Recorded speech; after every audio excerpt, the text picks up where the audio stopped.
Your weekend of football starts here at Ellen Road with the Yorkshire Derby as Leeds United meet Sheffield United for the first time in 6.5 years.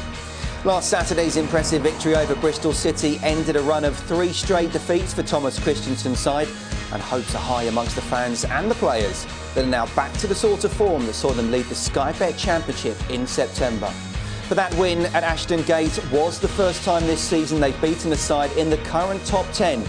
And tonight they face a team who have made a superb start to life, back in the second tier. The Blades are cut above in League One last season. This half of Sheffield is united again. And the Blades inflict the first wound. Oh, a stunning start! John Fleck with a searing strike. The former Wednesday man strikes for the Blades, and they have this derby in a vice-like grip. Inside and outside he goes, that's a stunning goal! How on earth did he manage that? And Clark is there again! That Eels derby victory for Sheffield United. This club is alive again. A victory over playoff finalist Reading on Saturday made it 8 wins from 10 for Sheffield United, and another 3 points this evening would send them top of the Sky Bet Championship. Chris Wilder's side have already beaten Wolves, Derby and of course Sheffield Wednesday. How they'd love to add Leeds United to that list. Well, it's 4th versus 3rd this evening. Victory for Leeds and they stay 4th, but will go just a point off an automatic promotion place, and 3 from leaders Wolves. A Sheffield United win and they go top of the Sky Bet Championship for the first time in nearly 12 years. Which would be an absolute incredible rise when you think that just over a year ago they were bottom of Sky Bet League One, but this will not be easy here at Ellen Road against the Leeds side that just over a month ago were top of the Championship themselves. Delighted to say alongside Keith Andrews and myself, Michael Brown, who played for both of these clubs. And Michael, Sheffield United have been fantastic so far this season, but are we seeing a newly promoted side that have made a good start or are capable of reaching the Premier League? Well, we keep saying they've made a good start, but it continues and they're progressing nicely through each game. I think we watched them in the Sheffield Derby when I was last on the show. I mean, it was a fantastic performance, and you just go down there with them in the tunnel. They're excited, they want to be here, and I think they want to take it on the front foot. And I think that's the difference when you are a promoted team. Have you got that confidence to do well, to go and take the game to a team like Leeds United? And they certainly believe that they can do that. Keith, how far could tonight's game go in terms of proving that either way? I think it's a test for both sides. I like the way we're going to see a bit of a difference in terms of the contrast of styles tonight, but I think both sides, I would say, are probably just ahead of schedule. I think Leeds have probably anticipated being around the top 6, but Sheffield far greater than probably what they even expected themselves, and they're, like what Michael's just said, they're full of confidence. I think the key for them is that they're respecting the opposition, but they're not fearing anybody in this division, and rightly so. In terms of Leeds, it seems to be either total euphoria or doom and gloom. I mean, what is it like being at a club? Is that what you get, the size of Leeds United here in the Championship? Well, I think the fans are used to being like that at Leeds United, and I think you know, for the first time this season, I've seen them excited, they've seen the positive. I think things are changing around the stadium with the team. I think it's going to take time. I think they hit the highs very, very early, which can be slightly dangerous. Everybody thinks then they're going to be there all season. So they're still adapting, new team, new players, but they're certainly going in the right direction. Keith, where does the truth lie for you? How do you view the starts that Leeds have made? Good. I think it's been good. I think if you disperse those three losses in a row, kind of in and around it, you got to remember the opposition they played against: Cardiff, Sheffield Wednesday, and Reading. Good sides. I think that just basically what happened in that little run was, it's the Championship. That's what happens. I think he's tweaked it nicely in the last week or so, and they'll be all right.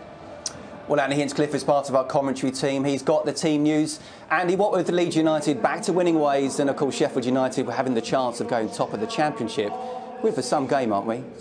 It should be absolutely fantastic, but the key thing is, and what changes the complexion of tonight's game, is that Leeds performance against Bristol City. Off the back of 3 straight defeats, they went to Ashton Gate, a tough place to go and play, and they won 3-0, so they get confidence and belief going into a big game tonight. Sheffield United had a fantastic season, we know, so they will be looking forward to tonight, so it should be an absolute humdinger. Just looking at the two sides, we'll start with Leeds, of course, the home side. Just one change for them. Vernon Anita comes in at left back because Gaetano Berardi was actually sent off at Ashton Gate, so he's suspended. Ronaldo Vieira came into that side. It was his first start of the season against Bristol City, and he was man of the match. He brings a bit of steel and a bit of aggression there in the middle of the park, which they needed at Ashton Gate, and they're certainly going to need tonight. He's only a young man, but he's got a really influential role. He did at Ashton Gate, and he will here tonight. But one player who is absolutely key, I feel, for Leeds United, not just tonight, but in terms of if they are going to challenge for a top 6 finish, and that is Lasogga. Against Bristol City, Leeds played a lot more direct. They got the ball up to their striker a lot more quickly rather than playing across the park, and Lasogga is a big, powerful centre forward. Just want to show you what he's capable of when the service into him is right. So this is early on in the season against Burton. He grabbed a couple of goals, very different goals. As you see here, a little layoff, and then he uses his power and strength to battle against centre-halves, get away from them, and he's a really tidy finisher as well. But he's not just good on the floor, he has an ability to get off the ground. He's a big man, but he times his headers ever so well, and he's a really considered header of the ball. He doesn't just thump it towards the goal and hope it goes in. As you can see here, once he gets off the ground, it's hard to deal with, but he heads it right in the corner. It's a real considered header, and against set pieces, he's going to be a real danger to Sheffield United as well. Times his run brilliantly. Again, it's just a flicked header, but again, if the service is right for Lasogga, it could work out well for Leeds tonight, and in the way they want to challenge for the top 6. So going back to the teams, looking at Sheffield United, no surprise really, they've had a fantastic run. They've won 8 of their last 10 games. They beat Reading last time out, and this is the same team that played against Reading again. Chris Wilder goes with the 3-5-2 formation that has worked so well. They're not a flash in the pan, Sheffield United. 12 months they've been playing well now, playing with these 3 centre-halves. And what's so unusual about them is the way that Chris encourages his wide centre-halves in Basham, down this right-hand side. He'll be encouraged to get forward, and O'Connell's encouraged to get forward, actually getting past the wing-backs. So in the wide areas, they overload the opposition, and actually 80% of Sheffield United's attacks come down the flank, so they get very good service into the box, and that is absolutely vital when you've got someone like Billy Sharp up front for you. Of course, maybe a bit of a point to prove, a former Leeds player. He spent a season here at Ellen Road, and Billy Sharp really is, he lives up to his name, really. He's always waiting for that ball to drop, expecting, anticipating the ball is going to fall his way. This is a game against Derby when the ball actually ends up going back to the goalkeeper. It's a poor clearance, but just to look how quickly Billy Sharp reacts, how he adjusts his body, and he tucks that back into the far corner. There's not many strikers that will be ready for an opportunity like that. This is a great example, not just of Billy Sharp, but of the way that Sheffield United like to get their centre halves forward. This is O'Connell breaking forward. He actually overlaps the wing back to get into the wide position, and he's the one that actually delivers the ball into the box. And just as he crosses this ball, it's going to show you the position here of Billy Sharp. You've got 3 defenders.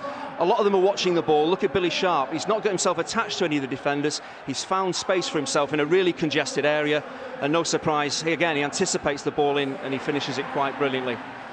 And this was against Reading. This is in the last game. Again, it underlines the play and move football that Sheffield United have shown so many times this season. Again, just before the cross comes in, the fullback isn't round on the cover, the centre-half is ball watching, and there's Billy Sharp in between defenders. It's going to be a tap-in for him, but he's made it a tap-in because, again, of his attacking intelligence. So Billy Sharp, certainly one player that Leeds have got to take particular care of tonight because he can be such a danger. So, Scott, we've had the teams, some of the tactics there, some of the key individuals to look out for tonight, but I'm sure we're in for a cracking game. It's a feisty local derby under the lights. It's going to make it really atmospheric. There's a lot to play for as well. Sheffield United can go top of the Championship if they win tonight, so I'm expecting an absolute cracker. Thanks, Andy. Great stuff. We'll come on to Billy Sharp a little bit later on, but in terms of Lasogga, Keith, do you feel he is the man to take Leeds, score the goals to the Premier League? I think he's as close as what they could have got for the money. I know he's on loan and there's maybe a view to a permanent. Physically, similar stature. His movement is quite bright. I think in and around the mid-third, he needs to protect the ball a little bit better for the team. And I think last weekend we've seen that they played off him a little bit more direct, and I think that suited his game more. Is linking up play perhaps not as good as Chris Wood, but I've been told his finishing is even better, which is saying something. Do you ask as a manager, a striker who scores goals, to change his game? Or do you have to change your game and adapt towards him? We have to play to his strengths. I think obviously his finishing ability is great, and I think speaking to some boys down in the dressing room area, I think this hold-up play is something they're looking to improve. I think especially aerially when it's up to him, so if they can get it into his feet a little bit better. But I think the supply's not been there for him, so they've obviously gone a bit more direct at Bristol game, and it's whether they'll do the same again. But I think, you know, I think it's just about him playing to his strengths and getting him in the right positions. Well, Thomas Christensen has certainly been through a few ups and downs already in his short spell as the Leeds head coach. If he didn't know about the size of this club, he certainly does now. Let's get his pre-match thoughts with Jonathan Oates. Thomas, do you go into this game with a different mentality after winning your last league match? Has that changed the mood? Well, I hope that our performance will be the same as the last game against Bristol. The confidence, of course, after a good result, it's better. But today we have to prove that we are in the right way, and that the team perform as expected. Will there be a similar approach as well, perhaps a bit more direct, getting the ball forward quicker? Well, we will see how the game will go. We know about our opponent, how they play, and try to combat that in our way. Is that recent bad run truly behind you, or do you need to prove it tonight with tonight's result? Well, we need to make a big performance, good job of everyone on the pitch, and have a high intensity in all the situations. Well, Michael, Leeds went top unbeaten on their first 7 games, and then they lost 4 of the next 5. What went wrong there? Well, I think people watch them, they've seen what they've done, and I think when people are new to the league, I think they can start very well, but then confidence kicks in. Will they still do the same things? Will they get on the ball? Will they split? Will they be as brave? And that tests a few players out. So obviously he decided to change a couple. They've got the result, and he's stuck with them tonight. So it'll be interesting to see whether they're going to be a little bit more resolute against the good Sheffield United team, or will they carry on to keep playing, use their attacking players, and that's what bodes for a great game. Well, the stats from the win against Bristol City last week show that they did go a lot more direct, the most direct, in fact, this season in terms of long passes. A high percentage of passes, therefore, were in the opposition half, and they had the lowest possession this season too, whilst their passing accuracy was the lowest for 106 league games. Keith, what do you make of that? I think he's just reacted to the defeats that they did have. He's recognised that teams have worked them out a little bit, like Michael said. He's got Listien there, who is a physical presence, who has the ability to hold the ball up. And they've gone a little bit more direct, a little bit more clever. So now, for instance, tonight, Sheffield, I think, will they do that, or will they play maybe, you know, not some clever balls in their own defensive tours that we can set traps and go and pray? I think now they're asked questions more, and I think it's only clever. I think he's worked it out a little bit better. What do you think that you're expecting tonight? Because are we going to see similar to last week and those stats as well, or are we actually going to see perhaps against Bristol City away, difficult place to go, wet and windy conditions? It was tactics for that particular game, and they'll change back now. Well, I think they've got to play against Sheffield United. They've got to get it on the ground, get the wide players involved, and move it like they did early on in the season. I think they're certainly comfortable when that's their style of play.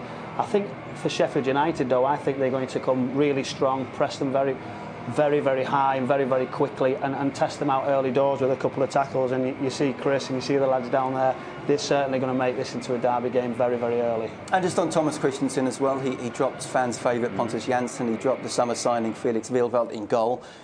Do you feel he is a man who will make the big calls here at Ellen Road? I feel he's a man who realises that he has to act here and now in certain situations. We all know the history at this club in terms of the managerial changes.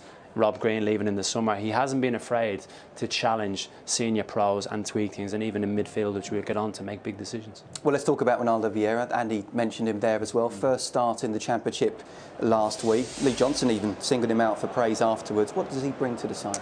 Well, he's had to be very patient for his opportunity. I remember a game last year, it was January time against Derby, and he ran the show in that game. He's played a big part this season. He's been very happy with O'Kane and Phillips, but this boy, he's only 19 years of age, but the confidence he shows, the aggression, the ability to hold it in tight areas and get his team playing, and he protects the back four very well. I think O'Kane is better in possession. Phillips physically gets around the pitch. This boy, probably a bit more of an all-round midfield player, a bit of a throwback type player, maybe when we played in a two-man midfield. He can do it all. He's a young man, but he's built like a proper man, isn't he? He's a unit, that's for sure. So I think they've been certainly doing their job with him, getting him physically in a good condition. But that's what's great. You know, he comes into a game like this, and his first start, what a game, full house. And that's when you find out what the players are about. He's got the ability, he's obviously got the build, and I think it's going to be an interesting night for him. And Calvin Phillips got a lot more freedom in last game against Bristol City. Is that what you expect him to have tonight as well? And do you like him in that role? Yeah, I don't like him in a number 10 role.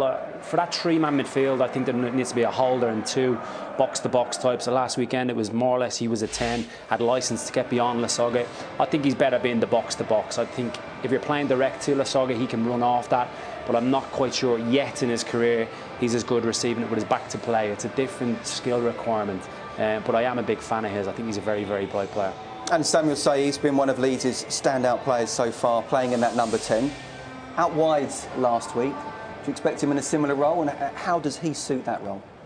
Well, you'd want him as a number 10, but you go back to Phillips, maybe they feel like the strength's not there with him in the middle of the park at the moment, and I think that, you know, the defensive sort of eye that Phillips has, he can slot in there. And I think he'll drift in, he'll want to get on the ball, but he certainly would be, for me, better as a number 10. But that just shows you where they've had to adapt and change of late. OK, when we come back, we will focus on Sheffield United and hear from their captain, Billy Sharp. The former Leeds player, now Blades talisman, claims there is no love lost between these two sides. As our fans say, everybody hates Leeds, but there'll be 30-odd thousand there. It'll be a real good atmosphere on a night game in front of TV cameras.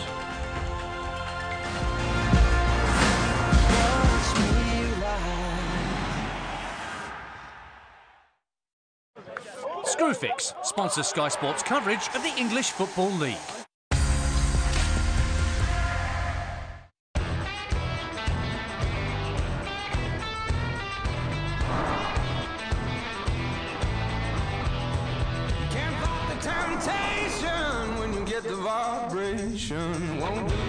Introducing the Renault crossover range, featuring the all-new Koleos, Renault Kadjar and new Captur. Get up to £6,000 off a brand new Kadjar with the Renault Scrappage Scheme, now with 4.9% APR representative. Look at that. So easy. That's what you call a confident penalty. Reel him in. Oh, he's a big one as well. Unbelievable. And so's this. Get your money back as a free bet up to £25 if one football result lets you down with Ladbrokes 5 Macker Insurance. Make sure you put it back, though. Available from App Store and now Google Play. When the fun stops, stop.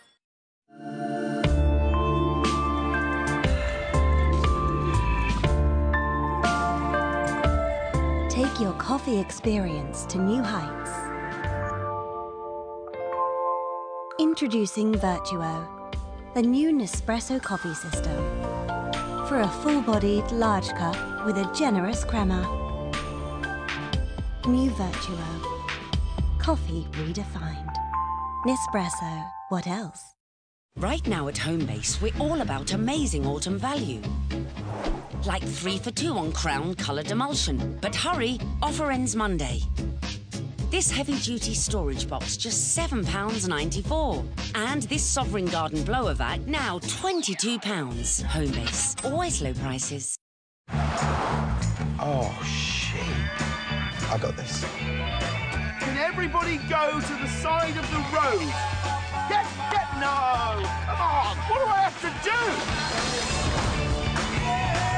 I'm the sheep whisperer. Drivers win at confused.com.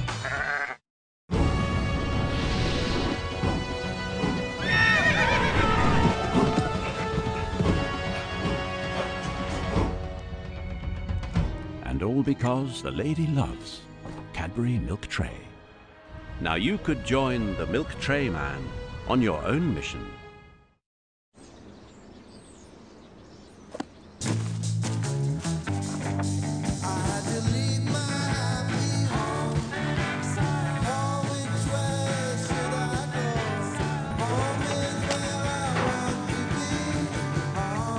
We love being green, so the Nest Learning Thermostat connects to your phone, controls your hot water, and helps you save energy. And that's something everyone can appreciate.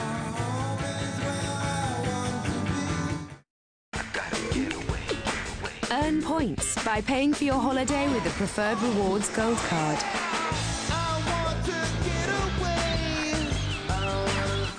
Even better, use your points for all sorts of things you might want or need. Then make a splash when you arrive. Membership rewards points from American Express. What will yours turn into? Search Amex Gold. We're celebrating being named Which Insurance Provider of the Year. Join us and get LV's award-winning insurance for your car, home, and even your travels. You'll enjoy brilliant customer service, plus you'll get an online discount when you buy direct at lv.com. So why not see how much you could save? Yo, what's the the deal.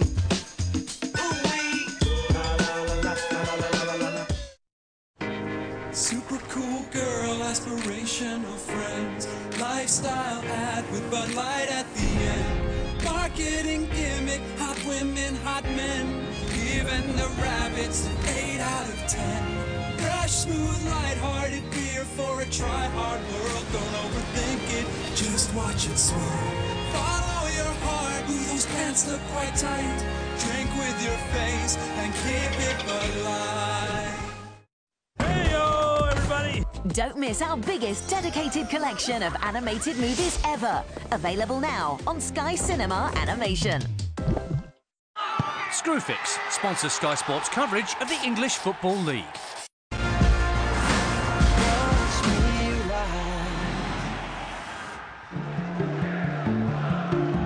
Melberg's got the ball. Obviously he's throwing it from there. And I've gone this way just to run, to just get back into my position, and all of a sudden, just heard the fans cheer. Turn round, I see the ball in the net, and Enkelman moved hands in his head. I didn't actually see what had happened. I just looked and seen Enk sort of like that, as if to say, oh my God, it's happened. Just the expression on Enkelman's face afterwards, you know, he just looked absolutely frightened to death. Oh, it's a disaster! It's gone in off Enkelman! I hope that doesn't happen at the weekend. I've seen it time and time again. I've paused it, and you just cannot tell if he's touched it or not. What a game to do that in.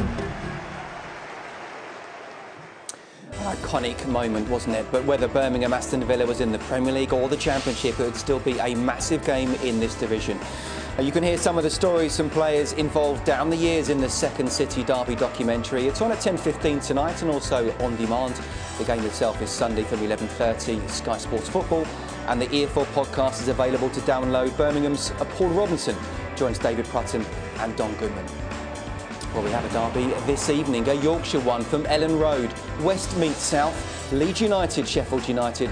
A win for Chris Wilder's side and they go top of the Sky Bet Championship. Well, last season, Billy Sharp's 30 goals helped fire Sheffield United back into the Championship after a 6-year absence. Today, the Blades captain and lifelong fan lines up against the former club, Leeds United, for the very first time. This week, he spoke to Jonathan Oates. And it's Billy Sharp! Just another day at the office for him. His love affair with his boyhood club continues. The Sheffield United fan, the Sheffield United captain, he never lets them down. It's your third spell at Sheffield United now, of course. Do you only feel now that you're really living the dream? Yeah, definitely. I think I was dreaming the first time I was playing. It was only a short spell, then I went away, came back, and I was still a young kid, but was in and out of the team, and I feel like a Sheffield United player this time rather than just being in a film or a dream. Yeah, definitely. You scored 35 goals since the start of last season. There's only one man in the country who scored more than you in English League football in that time. Any idea who that might be? Probably Harry Kane. Yeah, yeah, not bad company to be in though, is it? Oh, he's on fire as well at the minute, but at this team, it's not about individuals. 9 wins out of 13 games so far, third in the league. You go top if you win on Friday. Is this going even better than you dared hope? Yeah, obviously it's going really well. The boys are enjoying the ride at the minute. We've adapted to the league really quickly.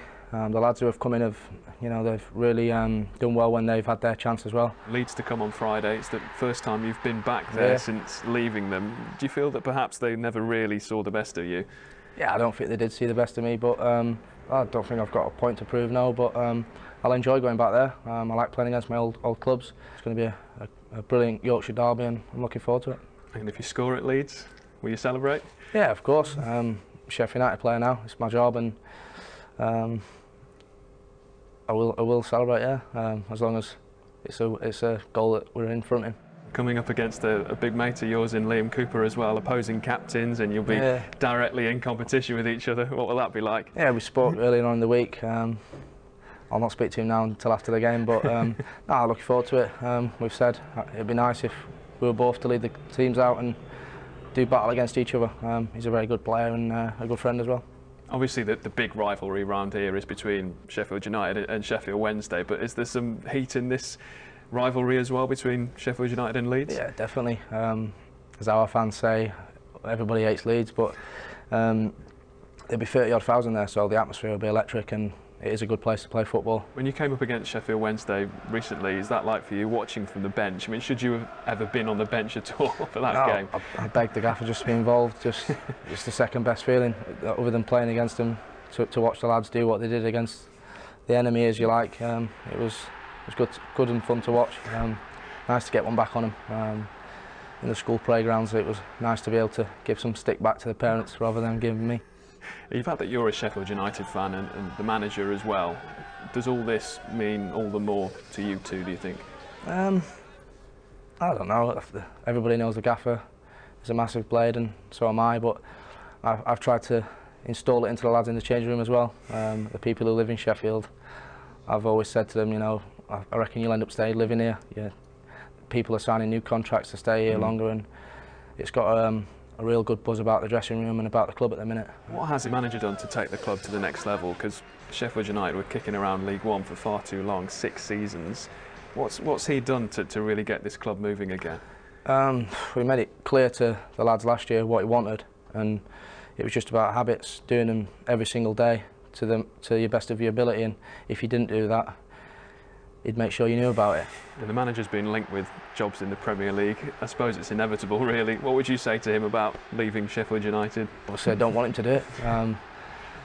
It's a nice problem for the gaffer to have. He's done really well in the last, all his career. He's worked his way up, and it would be nice for him to manage in the Premier League.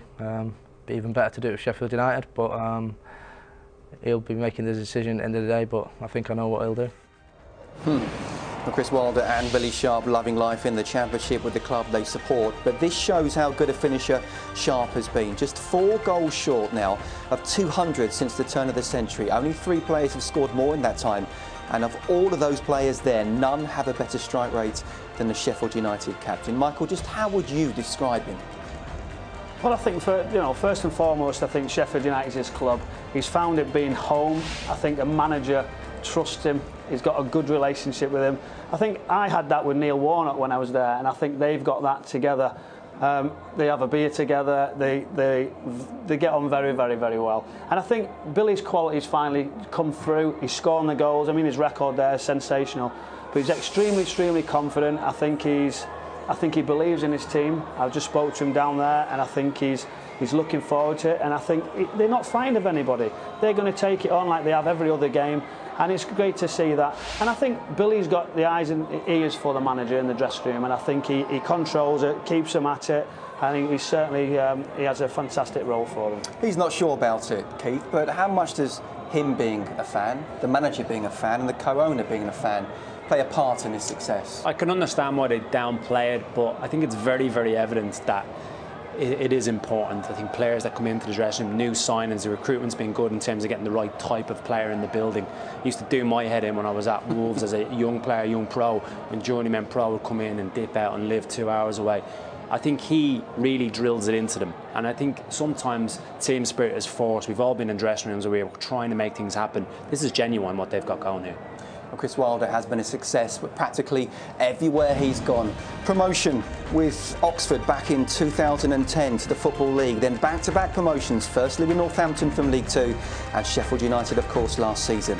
The former Blades ball boy, player, now manager and lifetime fan has the chance to see his team go top of the Championship tonight. He's with Jonathan Oates. Well, Chris, this will be a great game to play in, won't it? What are you sensing from your players? Are they up for it? Well, I said last week in a press conference, I'd be a bit embarrassed if any of my players weren't up for any game, but obviously this adds a little bit more. Live on Sky, 35,000 punters inside Ellen Road on a Friday night. It's what you're in the game for, and my players will not be found wanting. Do you see similarities with the Sheffield Wednesday game? Local derby, big crowd, lots at stake. Well, these are the games you've got to handle right the way through the Championship. You know, different challenges, different oppositions, different environments, and we had that one at Sheffield Wednesday, and we came through that one, thankfully. And we're really looking to come through this one as well. But we understand the talent that we're playing against, the home record that Leeds United have got, and I think most importantly the passionate support that's going to be right behind them. So it's up to us to get a foothold in the game and quieten the punters, and if we do that, that'll be a sign that we're on top. Leeds had a bad run lately. They did win last weekend, but does it show that they can be vulnerable? I think every team in this division will have a bad run. Whether ours is yet to come. We've had a decent start. It's a great effort from the players, but we understand there's loads of games coming up, big hurdles to get over, and I think everybody who talks about the Championship, I don't think there's any game that can be looked at and said, well, that's 3 points, that's 3 points, that's a defeat there. I think anybody can turn anybody over, so we're aware of that, and so will our opposition.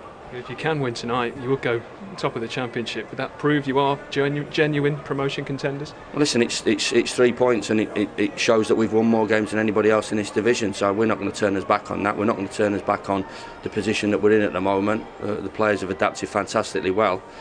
Everybody keeps saying it's 14 games in, but we'd rather be in this position than be struggling at the bottom. So it's a great start, and it's up to us to show that we've got the ability, the attitude, the character to carry it on, and we're wanting to do that. Thanks, Chris. Cheers. Well, in the Premier League era, no newly promoted side to the Championship has taken more points at this stage of the season than Chris's Sheffield United. And of those 5 other sides there, 3 went on to be automatically promoted and 1 other finished in the playoffs.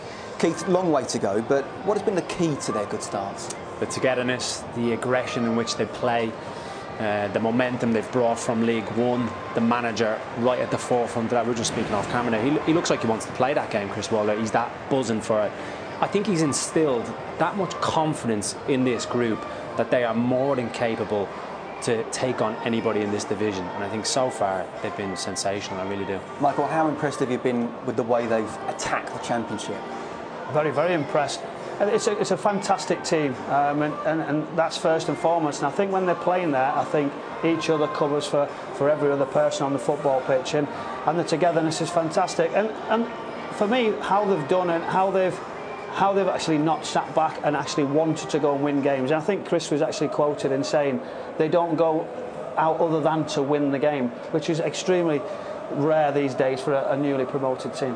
A 3-5-2, and as Andy said, 80% of the attacks go down the wings. It's not often you see the centre-backs overlapping the wing-backs, is it?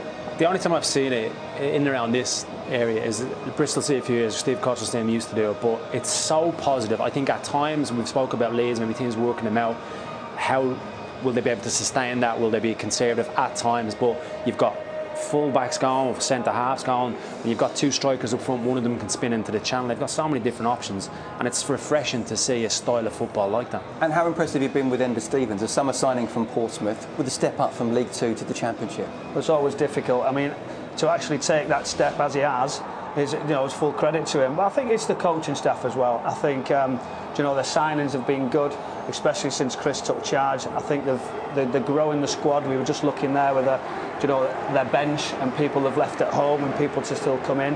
And I think we talk, what will they do in January if they're actually still in this position? And I think that'll be the difficult one for them, for the team, how they progress next. And Sheffield United have faced the fewest amount of shots on target, so it's not just working going forward, it's working defensively as well. Yeah, they're just on. They don't like the opposition to settle. So if Leeds do that in their own half tonight, they're going to be on them. They're going to be full throttle in their faces, as he's alluded to in his interview. How key is that Fleck-Coots partnership in midfield? I think it's massive, I really do. I think if you went and recruited and you've scouted those for Coventry when Fleck was at Coventry, when Coots was at Derby, you wouldn't put them together as a pair. But it works in this team with the personnel that they have around it. Why wouldn't you put them together? They haven't really got the energy and legs to play as a 2, but when you stick everything else around it, the legs behind, the centre-halves going, Baldock, Stevens, technically very, very good. Before Coots had his injury a few years ago at Derby, I thought he was top notch. He's had to be more cute in terms of how he plays the game.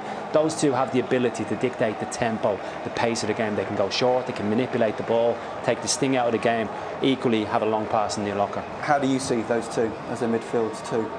Well, I see that they've developed together. In the team, I think they had a little tweak here or there, but they've had a good run together. They understand each other, and like you say, short and long passes. But I think they know the game. They know when to slow it down, when to quicken it up, and obviously fantastic again for the recruitment side. You've played in this fixture for Sheffield United 2 times. You won both of them, but both were at Bramall Lane. What are you expecting tonight? Well, a different game to that. I think we were heavily underdogs at that time when those games were on. fantastic games and great memories for myself. But today I think it'll all depend on how Leeds move the ball. If they move it well, it'll be difficult for Sheffield United, but we said that last time.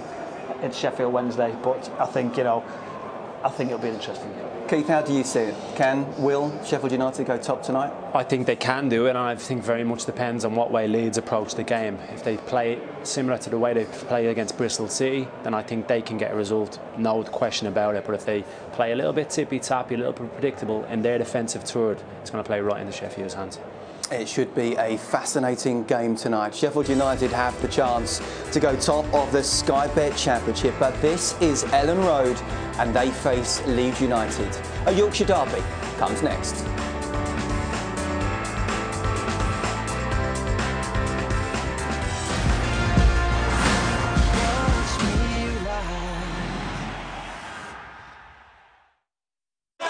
Screwfix sponsors Sky Sports coverage of the English Football League.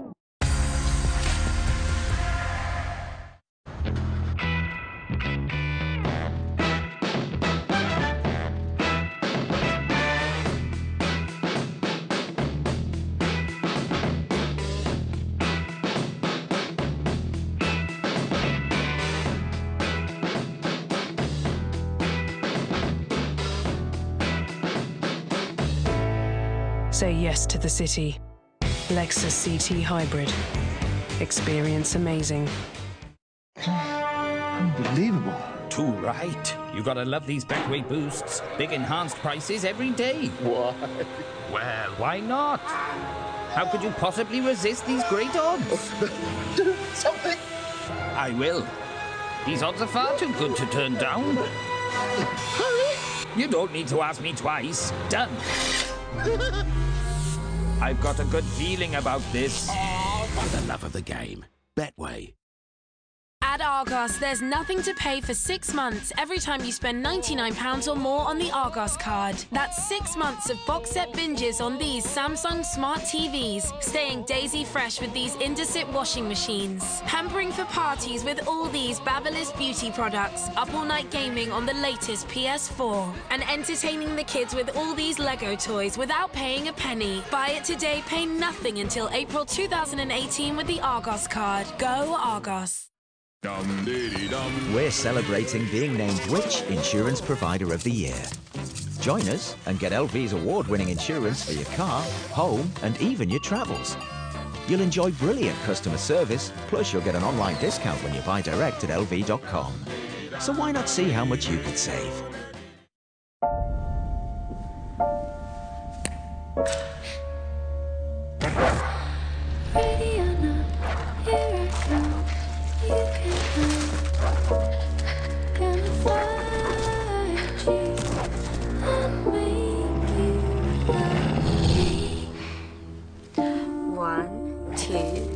Not everything is as dark as it seems. New Green and Black's Velvet Edition, a range of sumptuously smooth dark chocolate.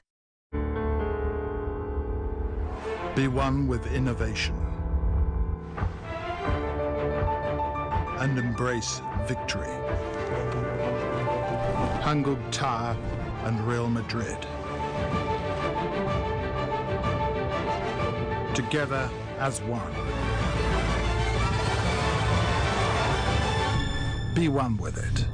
Hangul Tire, global partner of Real Madrid. In the early 80s, 2 guys were born. Their names were Jeff and Andy. They grew up, developed facial hair, and one day, while buying razors, they wondered, why do razors cost so much? Jeff and Andy were confused, so they started their own razor company. They even bought a factory in Germany. They bought my factory. Jeff and Andy started to make razors that looked like they were designed on Earth, not in space. And by selling directly to you on the internet, Harry's can offer a quality shave at a fair price. Get started with a Harry's trial set delivered to you for $2.95. Harry's, shaving's other guys.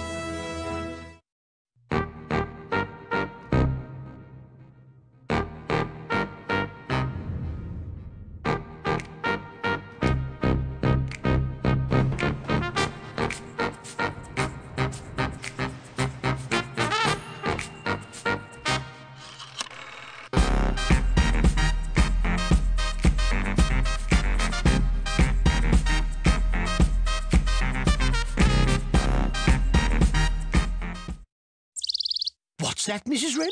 You want to show us the new Vogue collection? Oh, that is stunning. I see. All Wren kitchens are made in the UK in Wren factories, then sold in Wren showrooms and delivered in Wren lorries.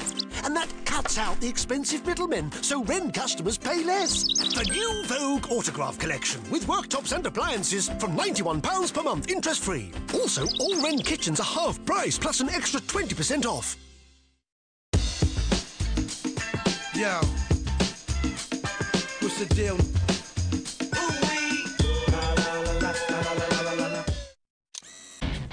Take the shot.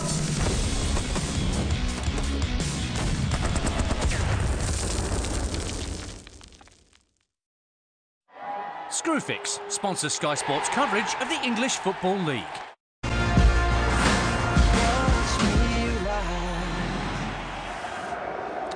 Well, Sheffield United have been a breath of fresh air since coming up from League One, not worrying about names and reputations, just playing their way. A win tonight at Ellen Road and they go top of the Championship, a victory for Leeds and they only go 3 points off leaders Wolves. Well, as Leeds owner Andrea Radrizzani speaking to the Ellen Road crowd in a bid to raise £200,000 for Toby Nye, a 4-year-old Leeds fan who is suffering from high-risk neuroblastoma, which is a rare form of cancer.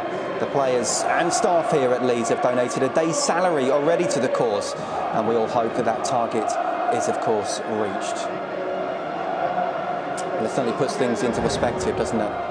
But Leeds at Ellen Road will attack, and we know Sheffield United love to attack. We should be in for a very exciting game. Your commentary team, Andy Hinchcliffe and Daniel Mann. Yes, thank you, Scott. Good evening. Looking forward to this. It has been a while. That is Toby Nye.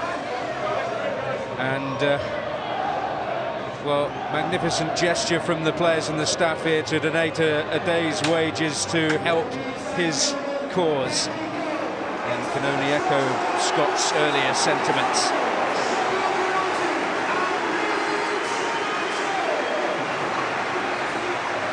In the arms of Liam Cooper, the Leeds skipper today.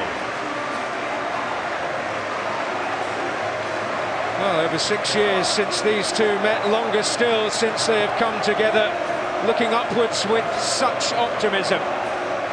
There's a long way to go before the days of reckoning, but this can certainly be seen as a bit of a litmus test for both. And for Sheffield United, the lure of top spot tonight, which will be theirs with a victory. Well, there were some suggestions that Leeds would switch to a back three to match Sheffield United today. It would appear not. The only change to the side that won handsomely at Bristol City last week is the return of Vernon Anita at left back. Gaetano Berardi is suspended after his red card at Ashton Gate. It's again a reshaped midfield full of youthful strut. Calvin Phillips more advanced than has been the case. The all-action Ronaldo Vieira behind him. Stuart Dallas is back in the squad after a bereavement. Sheffield United named the same team that defeated Reading last week. Ex-Leeds man Billy Sharp returns to Ellen Road as captain, perhaps hoping to follow the example of Leon Clarke alongside him, who's made a habit of scoring against his old clubs lately. Mark Duffy has played his way back into the team in an advanced midfield role. They've added Premier League loanees in Cameron Carter-Vickers from Spurs, who's an athletic presence at the back, and Jamal Blackman from Chelsea in goal, who turns 24 today. It would be a significant date in the diary, however the league table might look. Add all that into the mix and there is a tasty Friday night in prospect here at Ellen Road.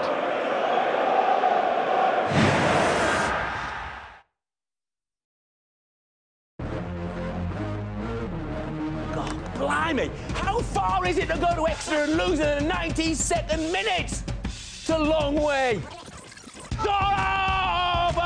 Thank goodness for that. We don't have to interrupt Alan Lambourne. Supercharge your Saturday with our Soccer Saturday price boost. Check out the latest odds on 3 o'clock's biggest games for new and existing customers. Sky Bet. That's betting better.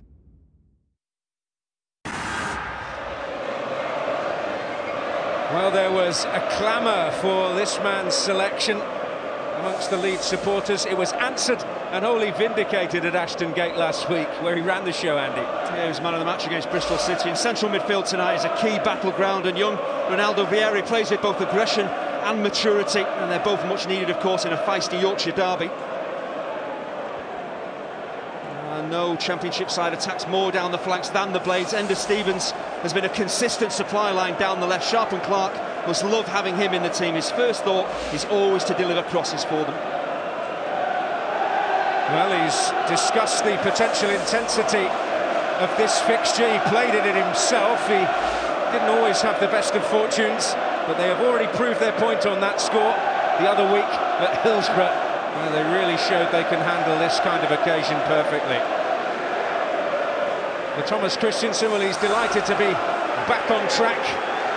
The tweaking, the reshaping has certainly worked for him. And that 3-0 victory at Bristol City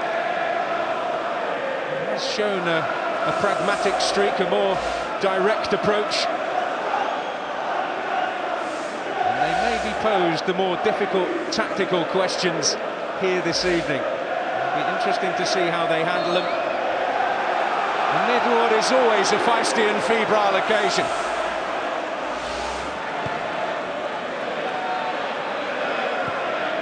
Happily for a derby of this nature for the traditionalists, both in their traditional colours. An early sign, perhaps, of that more direct Leeds approach, which we wonder whether they might sustain. Oh, Ayling looking to get him behind. O'Connell had to be very much in the wide-away club there. It's crucial that Leeds play up to Lasogga, but it's very important as well that Calvin Phillips breaks forward to support the big centre forward. He can't get isolated.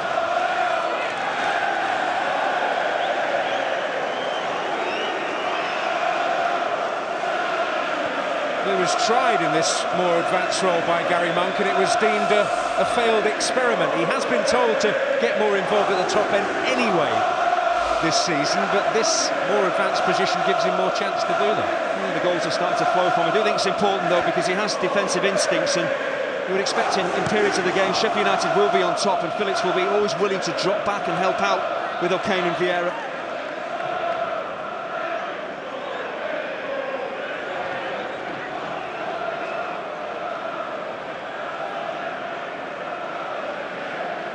Towards the head of Leon Clark.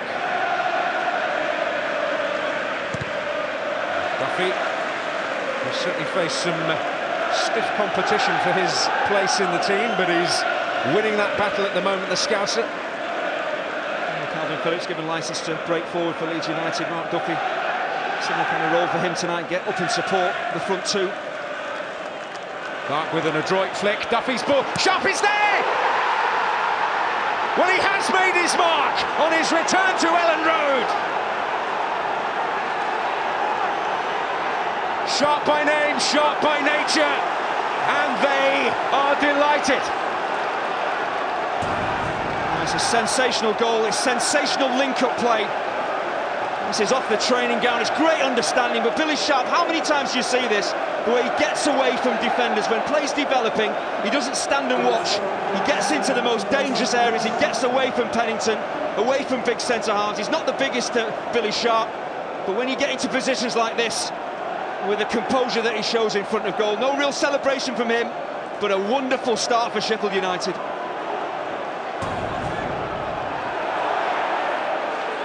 Well, the statistics will tell you that this is a fixture where the first goal means more than most. That will go Sheffield United's way, the tangle there involving Carter Vickers and Luke Ayling. Well, to me, this should be a Leeds free kick. He actually goes to clear the ball, touches it with his standing foot, and then seems to foul Ayling, so he's very fortunate to get away with this. You see here, goes to clear it, touches it with his other foot, and then fouls Ayling. Free kick's got it, the referee, sorry, he's got it wrong. Free kick should have gone Ayling's way.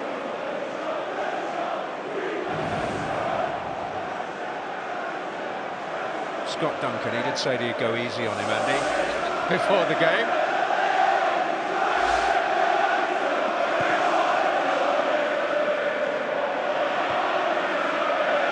And that was met by Cooper. And Sharp again. looking towards Leon Clark. He's really done tremendously well. Baldock not producing any meaningful end product there.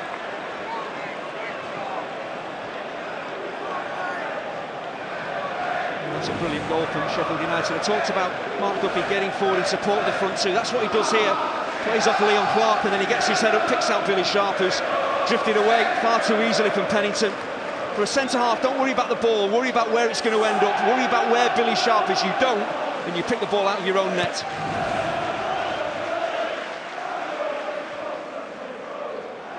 Jousting there with Pennington in the air, Billy Sharp.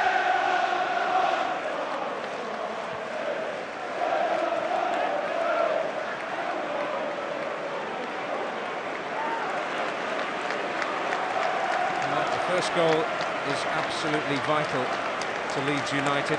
If they get it, they tend to head in the right direction. If they don't, and it certainly applies to Sheffield United in a positive sense when they do get the first. Ball's breaking out around the ground with 4 minutes on the clock for Toby Nye. It is his night here at Elland Road.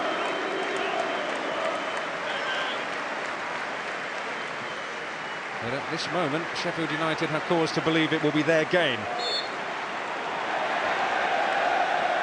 One thing we know from Sheffield United, they can hold on to a lead, but they won't just sit back here. Of course, it's so early in the game, they can't afford to sit back, but they're going to go looking for a second and a third, and Chris Wilder's instilled that into his team. OK, we've scored, but let's go and get the next goal in the game.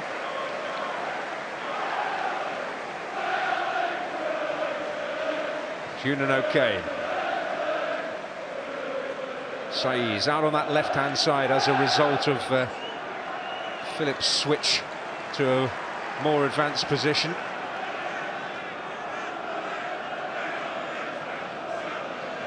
Here's Vernon Anita to take the throw. He's seen most of his football in a Leeds United shirt in this position. Indeed, even when he started at right back in midweek in the Carabao Cup, he ended up there in the second half because of Borthwick Jackson's injury.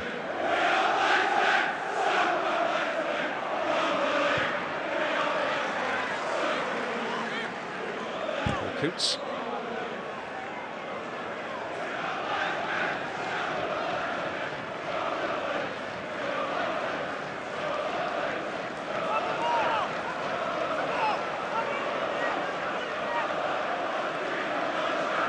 Clark helped on by Duffy again, and it's Pennington who has to mop up there for Leeds. Centre back of great potential, who's keeping out Pontus Jansson.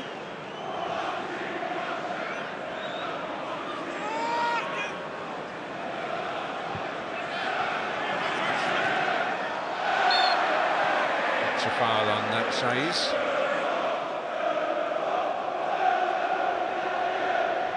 Andy Lonergan, very much the number one, and he's got to watch out here. Leon Clark has nicked it. Offside flag. Well, Leeds need to switch on here. They've got a goal down early. They can't afford to be complacent at the back, be lazy, because the pressure is going to come on right from the front. Leon Clark chasing the keeper down. They get away with it this time. Can't afford to do it again. It's a fairly big call from Thomas Christensen. He knows exactly what he's going to get from Andy Lonergan back here at Leeds United. Felix Wiedwald has had a few difficult days this season, possibly none more so than at Hillsborough. Michel Lasogga arguing the toss, but third league game in a row Lonergan has started.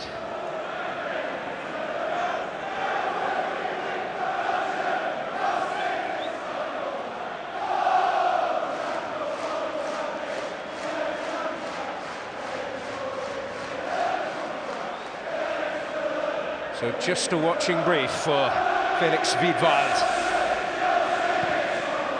Statistics don't make pretty reading. And if you wonder why he's not in the side, you just have to read that graphic. That's Carter Vickers.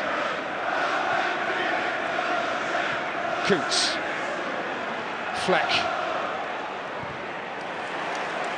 Scottish accent strong in the Sheffield United midfielder. Fleck has slipped and Phillips seizes upon it. Here's Alioski.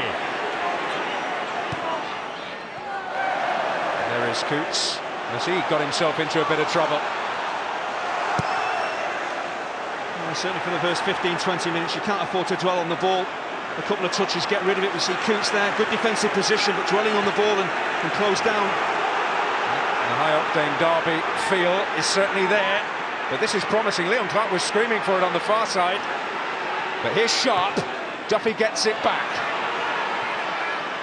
Oh, and Clark was in there. Well, Pennington stooped, but really didn't conquer. Well, you see how many bodies Sheffield United get into the box. Billy Sharp, the centre-forward, has been dragged out to the left-hand side here. But his teammates say, OK, we haven't got him in the box, but I'll make up the numbers, I'll get in there. So they've got 3 players in the box. There's so much nervousness there. You see Liam Cooper doesn't actually see Leon Clark making a move on his left shoulder. A firmer contact here, and it could have been 2-0, but defensively Leeds being asked enormous questions. Oh, great expression from Leon Clark, really summed it up. Leeds have got to find an answer, and here's Luke Ayling. Alioski on the move. Ender Stevens tidying up. Really outstanding acquisition for Sheffield United this summer.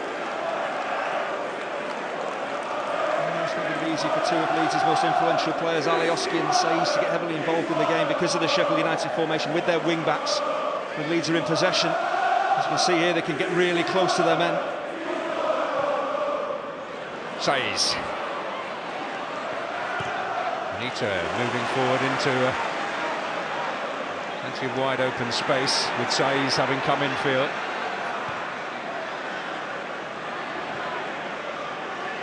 Ayling.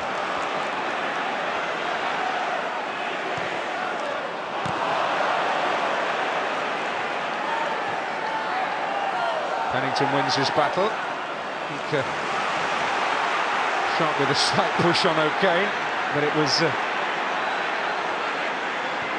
after the ball had gone. Here is Vieira.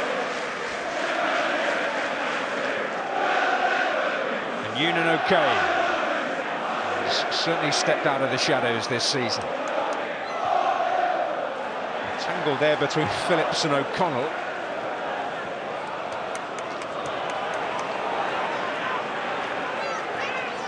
Well, it is popping about. There's good pace to it. That's asked too much of Samuel Saiz, who would have needed a jetpack to have the pace to get to that.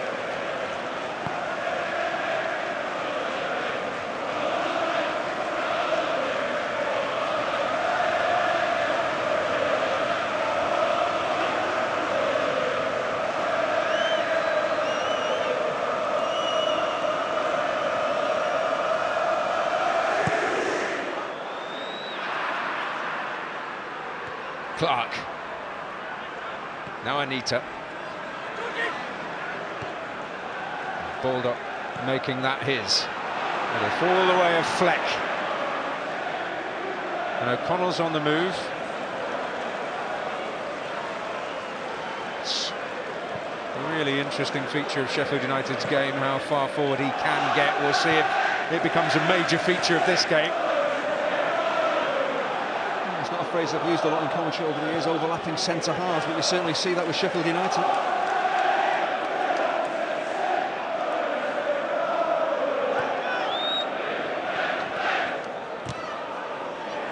Rare occasions we've seen it. You imagine it's the sort of thing someone like Marcelo Bielsa would come up with, rather than a manager in the Championship, but there you go. Alioski.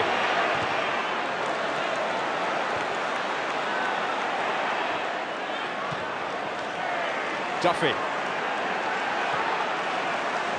George Baldock. Into Clark. Coots. Duffy. Stevens.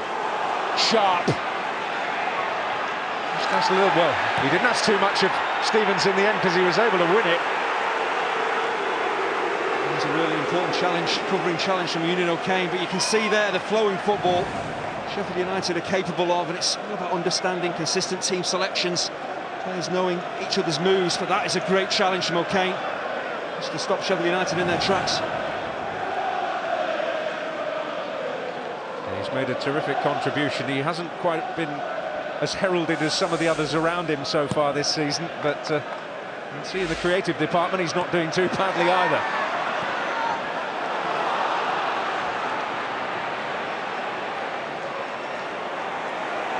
Ayling's on hand if Alioski needs it.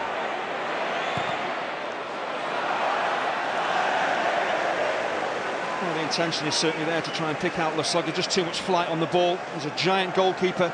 Jamal Blackman is always going to come and collect, take the pressure off his defenders. 6 celebrating his birthday. 24 today.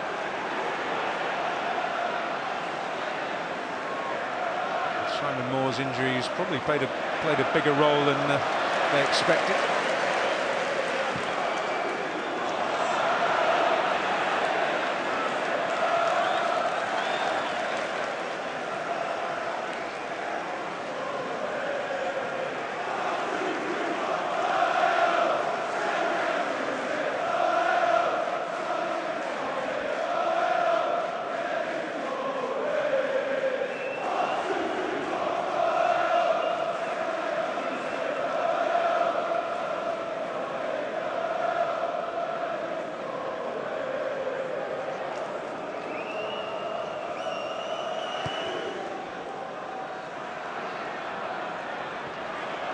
Sharp, Duffy.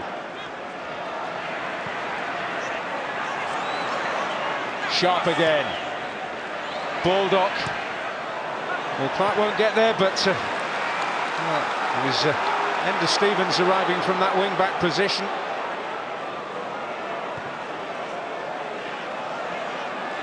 Ayling.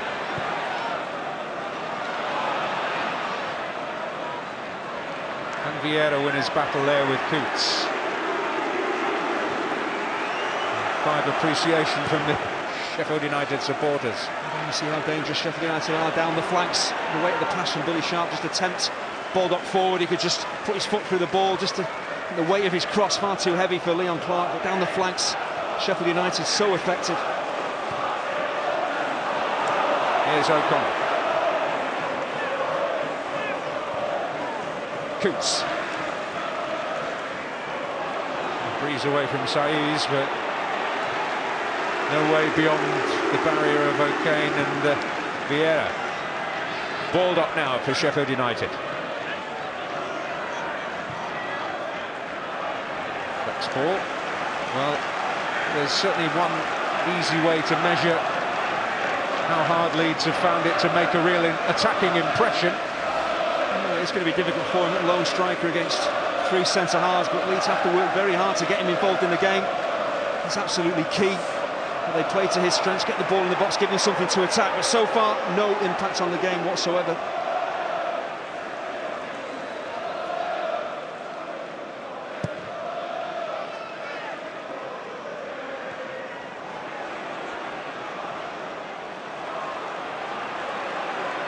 Ayling. Here's Alioski. By Ender Stevens.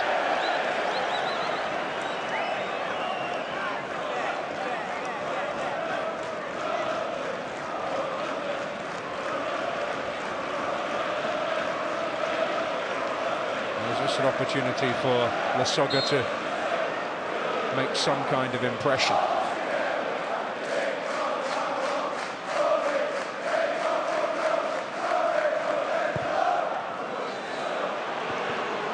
Cooper coming in, away by Baldock. Scooted off Vieira's head and got Vernon Anita chasing.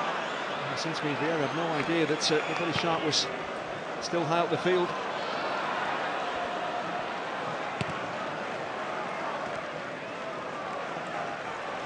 Well, he's not the invisible man, but he seems to have a remarkably elusive quality about him, as many a great striker has.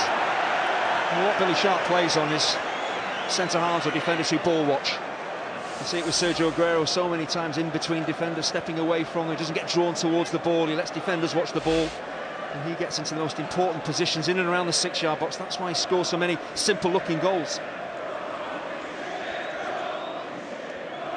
Goals have been flowing at a remarkably frequent rate for him in the colours of the club he loves so dearly.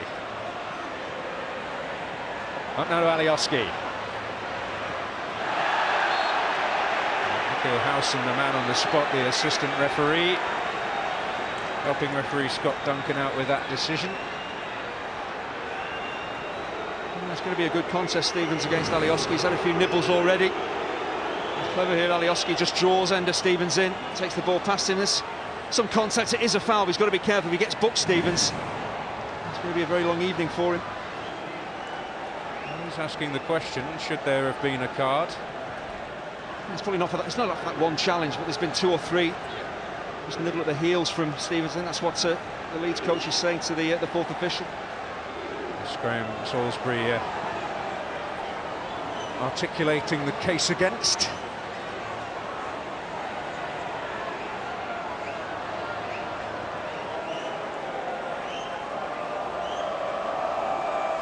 Well, this might be a decent route back for Leeds. Alioski, Blackman into the traffic, they dealt with it. It's a very good starting position from Blackman. He always wants to come off the line and deal with the ball. He'll take out his own defenders if he has to do, but it's positive keeping.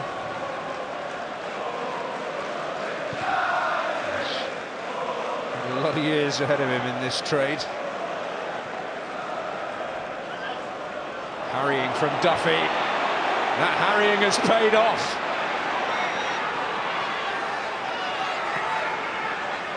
Baldock. He'll unleash one. Oh, Mark Duffy's had an outstanding opening 20 minutes of the game. He's created the goal, he's working so hard. That really epitomises what Sheffield United are all about. There's Alioski into Phillips. Carter Vickers argues the toss, but it's a Leeds free kick. A number of free kicks in dangerous positions, just a high boot coming through the back of Phillips. It's a naive challenge really from Carter Vickers. You're never going to win the ball without fouling the man, so it's a risk to take because this is a dangerous position. Alioski so far hasn't got his delivery right, but only takes one decent ball.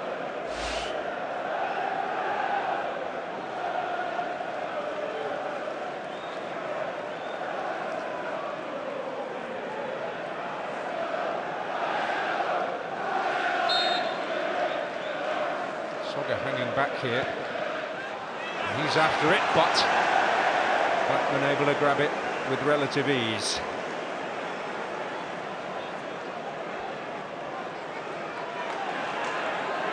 Alioski quick to close Jack O'Connell down once he knew the ball was about to be rolled, and Christensen encouraging him in that particular endeavour. Two big sides, I just wondered, Leon Clark and Pennington on the edge of the box as the ball is played. And he throws himself to the ground, Pennington, but Leon Clark goes to sleep there and he's fortunate. He just didn't want to let him go, did he? Ayling. Here's Fleck. And there is Pennington. Obviously a hypothetical question, but you wonder with David Unsworth now at the helm at Everton whether he would be getting first team opportunities.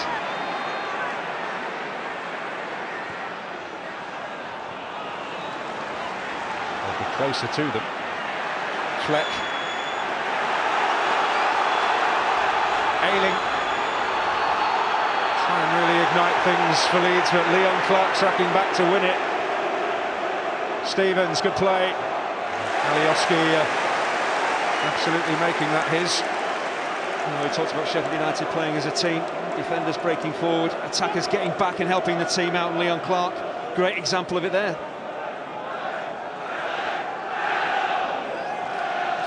For some reason there's a bit of a sense, given that he's been a bit of a wanderer in his career, that maybe that's something against his character, but provides a very positive vibe in the dressing room, very supportive figure.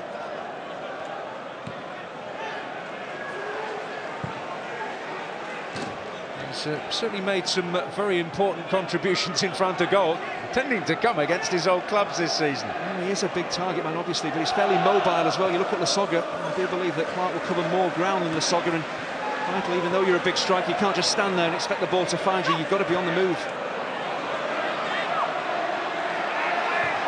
Cross there by Ender Stevens.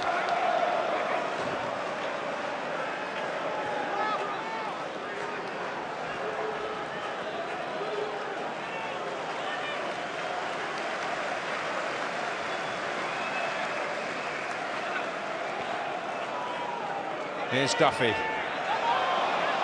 Union okay in there.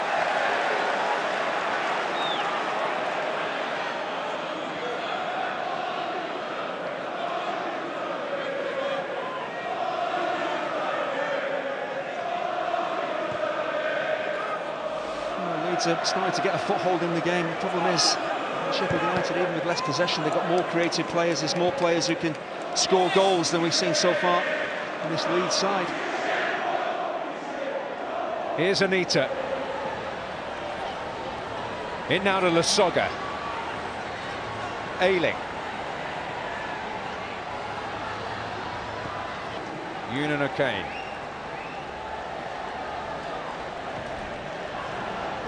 Oh, and Leon Clark on the scene. And this could spell more trouble for Leeds. Sharp waits up! And Lonergan produces a terrific reaction. But that was trouble of Leeds' own making. Not for the first time a player dwelling on the ball. You can't afford to do that when you're left isolated, really. Got to get hold of the ball, get rid of it. The pressure is always going to come on, and Billy Sharp does the right thing. Turns it goalwards. It's a fabulous save, actually, from Andy Lonergan. How important could that prove to be come the end of the match? Could mean an awful lot. Afford to smile about it, but another test might be heading his way pretty swiftly here, as O'Connell makes the spin to the near post.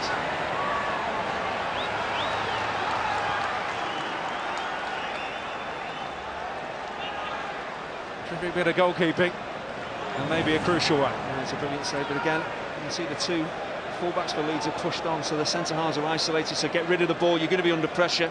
And there's Billy Sharp getting across defenders, a little nick on the ball.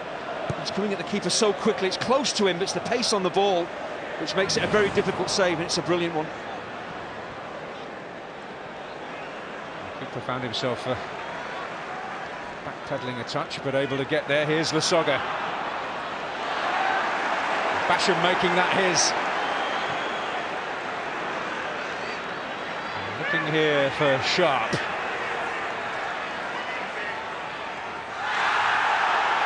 Did that creep out of play? Every Leeds fan in the immediate vicinity saying yes. It's the assistant referee Philip Dermot over there have a different view. He's got other business to attend to as well.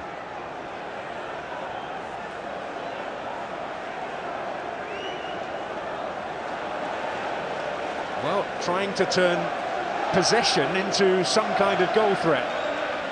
It's not about the amount of possession that you have, it's how effective you are with it. And that's why I say Sheffield United with less of the ball. I think they've got players who can affect the game more than the Leeds players. Were beaten here last time out against Reading, and have not lost successive games at Ellen Road since the autumn of 2015. Coots penalised for his high boot, in the opinion of the referee. I just wonder, is that a high boot or a low head? I'm not so sure.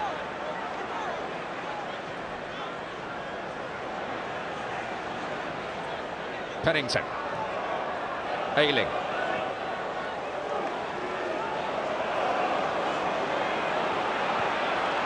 There's great pressure from Sheffield United defensively here. It's virtually a front three that they're defending with, so the midfielders are pushing Duffy on in between the two centre forwards, and then they're closing Leeds down.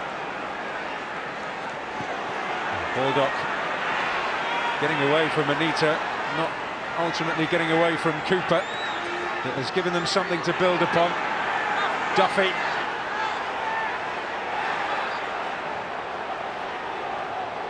You can feel the agitation and the nerves. O'Kane. Baldock. Duffy. Baldock. Oh, he's turned it back, Ayling, with a crucial intervention. But they're looking so inventive and so threatening. Every time they put 4 or 5 passes together, they look like they're going to open Leeds up. Clark's flick, Sharp's battle, Baldock, Coots. Duffy making moves outside in Fleck. It's Stevens now for Sheffield United. O'Connell. Phillips certainly up for a battle, in addition to his other qualities. And then the tangle between Sharp and Ayling means that the pressure valve is released that it needed to be from a Leeds perspective. Oh, Mark Duffy, so instrumental in this Sheffield United performance. Every time he gets on the ball, it looks like something's going to happen. He's got a variety of forward passes, brilliant little dink over the top. This is not easy for Baldock. You're not going to shoot from that angle. The ball dropping over your head, he does well actually just to pull that ball back. But once they get the ball moving, Sheffield United, and get it wide, very effective indeed.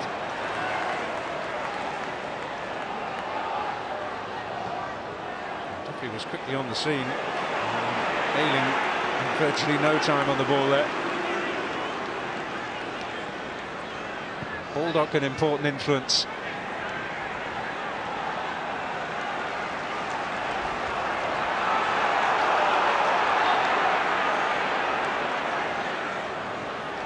Saiz, Vieira.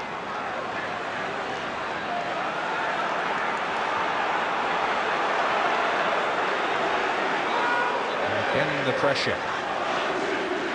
Can Lasogga make something of this? Well, just watching Lasogga's movement when the 2 Leeds centre-halves have the ball, he's making no effort to get in front of centre-halves and say, I know I'm going to get a whack maybe at the back, but if I can take possession for the team, I can get us higher up the field. He's standing alongside centre-halves, just watching the 2 Leeds centre-halves pass the ball around. He's got to be far more active and offer himself up to actually take possession and get Leeds up the field.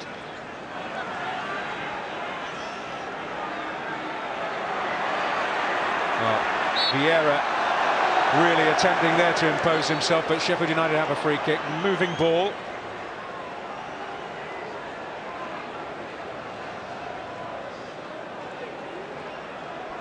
Well, we're across Yorkshire tomorrow. Our championship offering on Saturday tea time. Hull against Nottingham Forest, 5:15, Sky Sports Football. And we've had a lot of derbies lately, and this promises to be another special one. Birmingham against Aston Villa, Sunday from 11:30. High noon in the second sitting.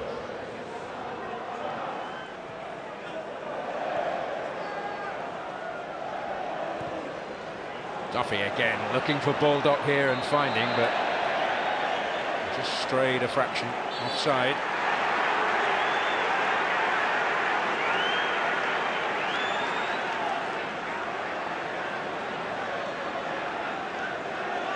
Duffy raised his game after a bit of a fractured pre-season because of very good news in his personal life, the arrival of a new baby. And that affected his preparations, found himself out of the side. But making himself hard to shift at the moment, isn't he?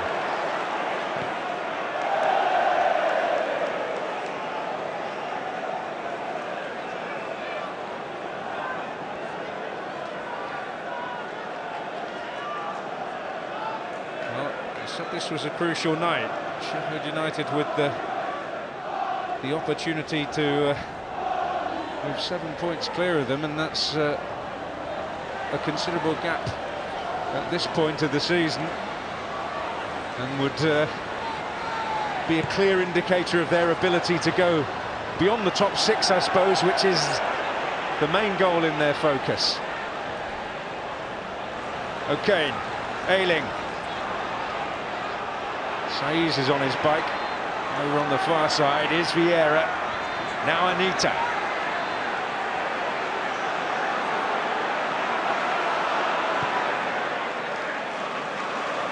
Ball from Vieira to Ayling. Lasogga pointing the way. Not to say the deliveries have certainly largely not been up to the mark. I was criticising the centre forward not offering himself up to take possession, but when a ball is played in like that, there's no way Lasogga can get on the end of it. Unless you can borrow a trampoline.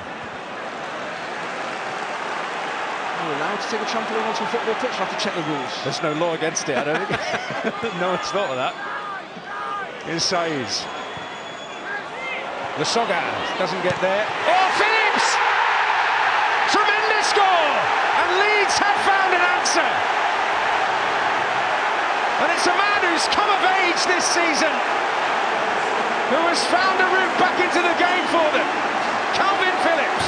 That's a wonderfully sweet strike, and give Thomas Christensen a lot of credit. He wanted Calvin Phillips higher up the pitch for just this kind of situation. The Listien doesn't actually touch the ball, but he causes a bit of defensive uncertainty. And it comes off one of the Sheffield United centre-halves. I think it's Carter Vickers. But how quickly Calvin Phillips sets himself, reacts, anticipates the ball is going to fall his way. It's a beautifully clean strike. It's not easy when a ball is dropping on the volley like this, but he gets his knee over it, doesn't try and smash this ball home. It's just a sweet contact, and the keeper no chance of stopping out of nothing. Leeds are back in it.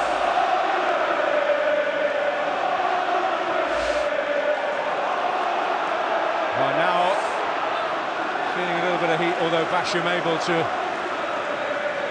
shepherd Phillips away and Blackman able to claim.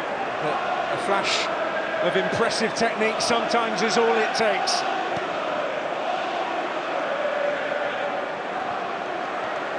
The most important thing is, of course, it's about technique. It's about that anticipation, expecting a ball to fall your way, preparing yourself for it. And Calvin Phillips certainly did that. Brilliant strike.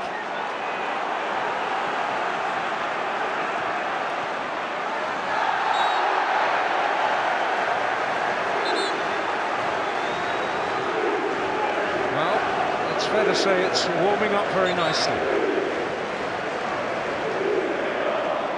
There's a bit of a conflab now going on down on the Sheffield United bench. Certainly looked likely to add to their tally before that goal came. It's Vieira. You can see the Sheffield United dominance. They're getting the ball into the Leeds penalty area time and time again. But as I said, it's how effective you are. Leeds get it in there once. And Sheffield United are picking the ball out of their net. Well, goals a big part of his game this season. It's his willingness to get up in support of Listien. Listien doesn't actually win that first header, but how quickly he sets himself. It's a beautifully clean strike. I think goalkeepers maybe expect to, when a right-footed player strikes it like that, to go down to the left to make the save, but he just actually draws that ball to the keeper's right. There's no chance of Blackman getting down.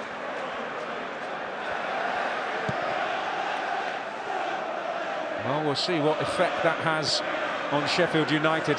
They tend to be as tough as teak in the mental department.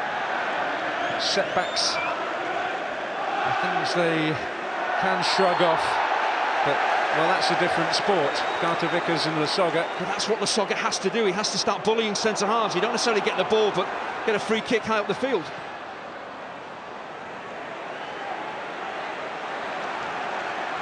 A little bit of pressure on in Sheffield United's own defensive third. Coots finding a way out of it. Baldock finding it a little more difficult.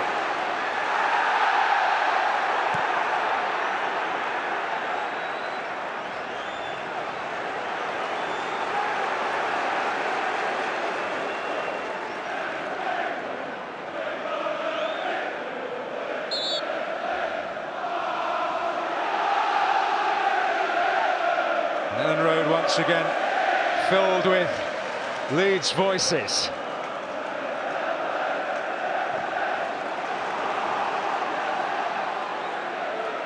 O'Connell. Clark is under it. Sharp is chasing. Pennington intervenes.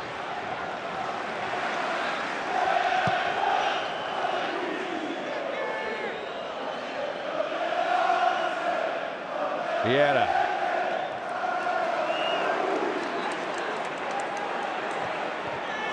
Cut out there by Stevens. Ayling. Saiz. Fleet of foot.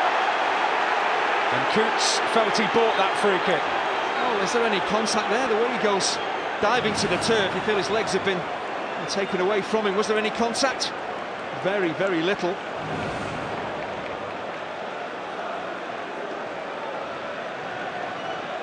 He got what he wanted.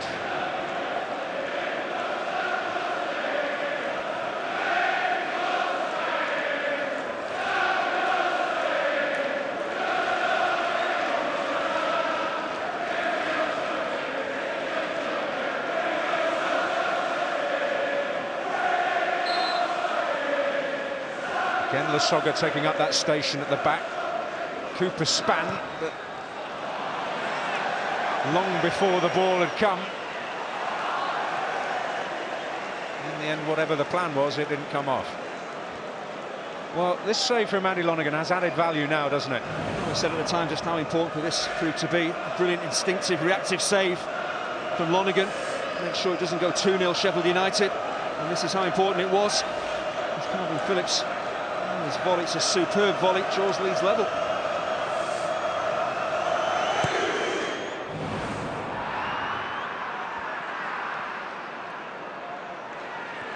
Cooper winning his duel, but Clark is not going to give up on that.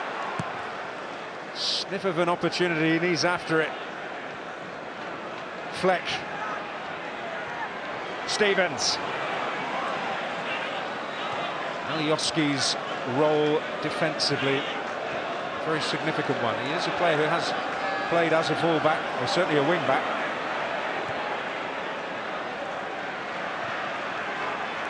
Baldock.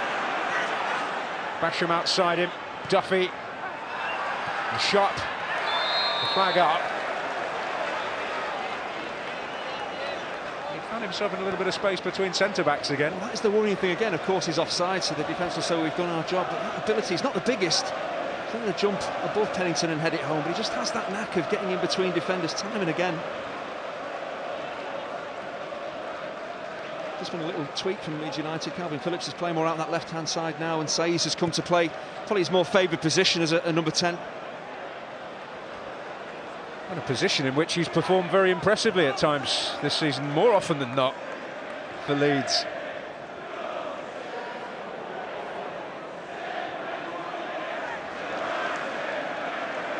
Here's Baldock.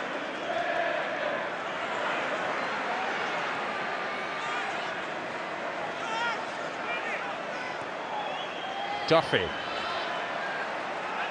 Here's Coots. And now the boot's on the other foot a little. We've seen Sheffield United press Leeds feverishly in that kind of situation. And that's absolutely what Leeds have to do. They have to try and squeeze the game. And the opportunities there. Don't do it individually, do it as a team. As Sheffield United get into any kind of passing rhythm, we've seen already in this first half what they're capable of.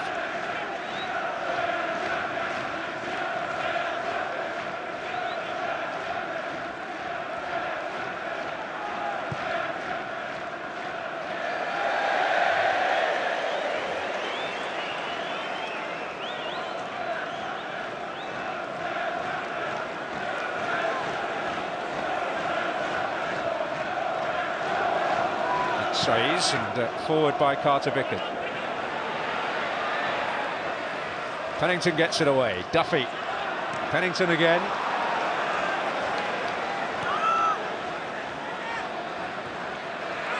Duffy. Ronaldo Vieira. O'Connell looking to get Stevens away, but Pennington's alert.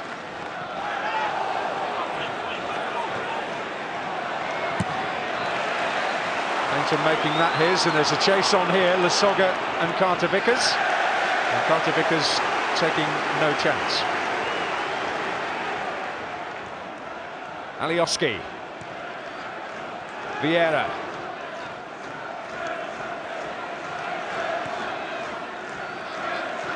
O'Kane. Alioski. Ayling.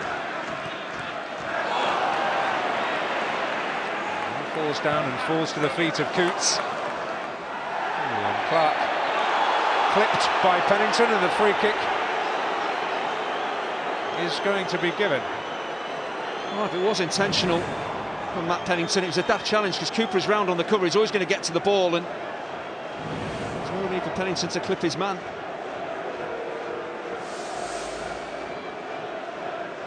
He's familiar with the opponents, but has been under a few different umbrellas. Oh, and that's taken very quickly, and it's got them out!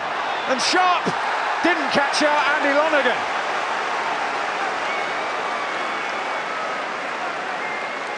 Well, that's a sensational piece of goalkeeping, catastrophic defending from Leeds. They just all go to sleep. They're just waiting for the ball to be lumped in the box. Billy Sharp's on the move. You expect the net to ripple when he's in this type of position. Andy Lonergan does really well. He's out quickly, stays tall, stays big. That's what we see so many times from keepers like Peter Schmeichel, makes himself big. What an opportunity for Sheffield United to take the lead just before half-time. Well, whatever Leeds get out of this game, they'll have a lot to thank him for.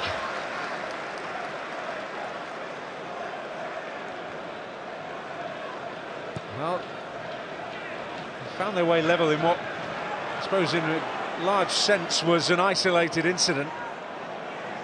A moment where they managed to fashion an effort on goal. There will be much to attend to for Thomas Christensen. Saiz. After some thought and maybe some discussion amid the din, a free kick given. There's some flexibility in this Leeds attack now. Saiz now ending up on this right-hand side, so they're just chopping and changing positions. And the referee's clearly had enough. Yeah, trotting up process working against Ender Stevens there. It's really clever footwork, manipulating that ball so quickly between his feet. Hard for defenders to step in at just the right time and win the ball, and you have to agree, he's overstepped the mark 2 or 3 times, and understandably he's been booked.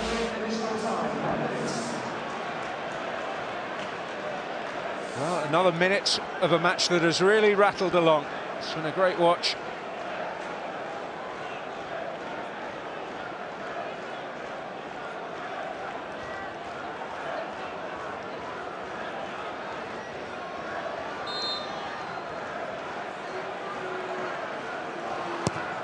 Alioski wastes it, and he knows it. Well, what on earth are you thinking here? Closing in on half-time.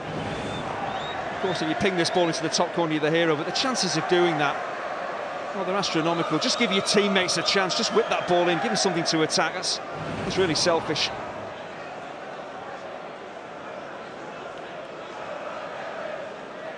Spent much of the half staring at a big red and white kosh, but it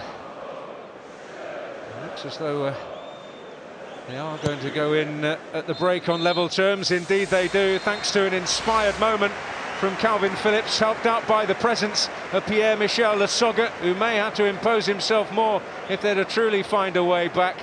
And Billy Sharp with a terrific classic Billy Sharp goal against his old club. But Andy Lonergan has certainly done his job for Leeds here. At the break, it's 1-1.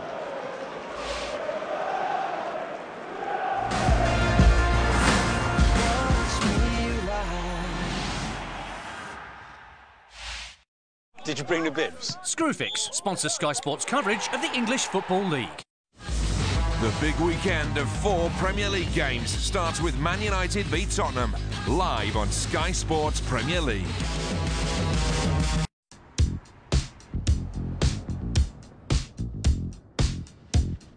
Another one drives a duster. Another one drives a duster. Another one drives a duster. Hey, whether we get one too. Another one drives The Dacia Duster range from 9495. And now with the Dacia Scrappage Scheme, you can save up to £1,000 when you swap your old car for a brand new Dacia Duster. You do the maths. You can find us in every corner of the world, watching, listening, analysing. We are everywhere, and we see everything. We are members of the world's favourite online sports betting company, and we gamble responsibly at Bet365. What gives you strength? Telling them they can stuff their job. The dirty laugh of my best friend Laura. My little nephew dancing in his pants. It's a combination of things that give us strength. With Special K red berries, you can keep up yours. With delicious cherries and now even more strawberries. Our nutrient-rich flakes contain B vitamins, vitamin D and iron.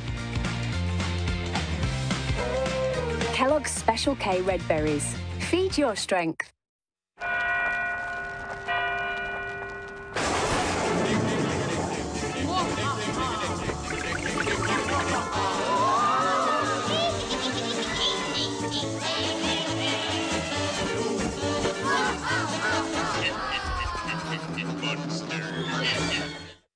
Buy any 3 packs from our £3 party food range and get a free tub of Swizzles. Strange things are happening in Iceland this spooky season.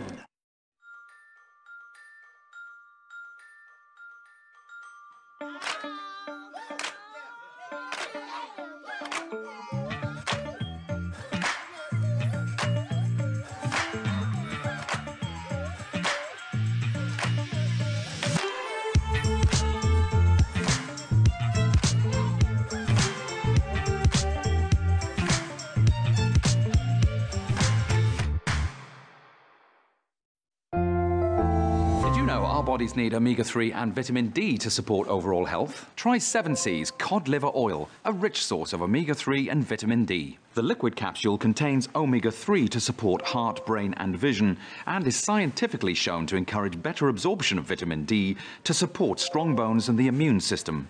To support overall health from the UK's #1 cod liver oil brand, try 7C's cod liver oil today. This has been a Medifax advertisement for 7C's. For a limited time only, set up a new online account, spend £10 and receive a £7 welcome bonus. The Health Lottery, still just £1. Madness, madness, they call it madness. Just want a coffee. It's plain to see, that is what they mean to me. Madness, madness, I call it madness. That's £9. What? McCafe. Great tasting coffee. There you go. Simple. Thanks. To make the most delicious soup of the day, we source natural ingredients and then expertly blend them together. So it tastes just like it was made today. New soup of the day from Heinz, made with great. Screwfix sponsors Sky Sports coverage of the English Football League.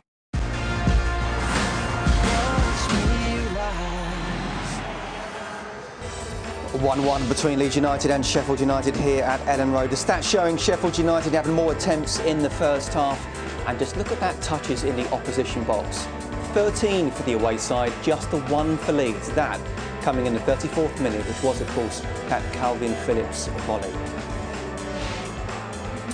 Well, Michael Brown and Keith Andrews alongside me. Keith, great start for Sheffield United, wasn't it? And great movement all round. Very simple in terms of how they executed it. Leon Clark wasn't screened. It was too easy in terms of how it's fed into him. It's a clever movement by Duffy, and he delivers. Billy Sharp does what Billy Sharp does very, very well. His movement is really, really bright. Just keep an eye on the edge of the box here, Stevens and Luke Ayling. Luke Ayling as a fullback would normally be on the half cover. The way Sheffield United play, that's the left wing back. He's making a run like a number 10 would, straight into in and around the penalty area. Just takes Ayling away. Billy Sharp finished well, but Pennington should be doing better as well. From a Leeds perspective, Michael? From a Leeds perspective, it's obviously very poor marking. From the start, they've got to screen it better from the throw-in. Obviously as well, the body position of Pennington, it's very close. He's got to open his body so he can see Billy's run. You know, with a poacher like Billy, he's got to do better with his positioning. And obviously, very, very disappointing. Sheffield United had the chances to put this game to bed, haven't they?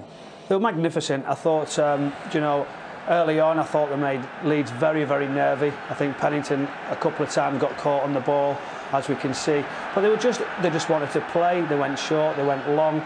It was a fantastic first half performance. And I think they should have went further ahead, as you can see from these chances here. So unlucky not to make it 2. Andy Lonergan's kept them in on a couple of occasions. This one Pennington needs to be brighter. If he's in doubt, go back to Lonergan quicker. But this has been the intensity that Sheffield United have closed and pressed. Billy Sharp, lovely little finish, and Lonergan equal to. He's kept him. Keep an eye on Billy Sharp's movement. He's offside. He comes into the cluster of players. They're bright. They're alive. They're looking to play things quickly. And again, Lonergan keeps them out. You'd say he'd score there, Sharpie, wouldn't you? Absolute brilliant movement. Did you see Leeds coming back into it? I didn't. I think, like you say, one entry there. I think Baldock could be disappointed from a Sheffield United point of view that on the first phase on the header he didn't come round and cover, but it's a wonderful strike from a boy with fantastic. He's a technician, and you know, if you just watch it again, it's perfection. It's a fantastic strike, and obviously, you know, I've never seen it coming. So what would you imagine Chris Wilder to be saying right now? I think he'd be disappointed, but he'll have to get in there and calm things down. They should have been further ahead. They didn't take the chances. They let Leeds back into it. They go again. Leeds have tweaked it now a little bit, tactically sizing in number 10 position, but I would expect the same again from Sheffield. 1-1 here at Ellen Road, and from Sheffield United being in full control and the Ellen Road faithful being kept quiet, things change dramatically with that Phillips volley. The home crowd bouncing now. We are in for some second half.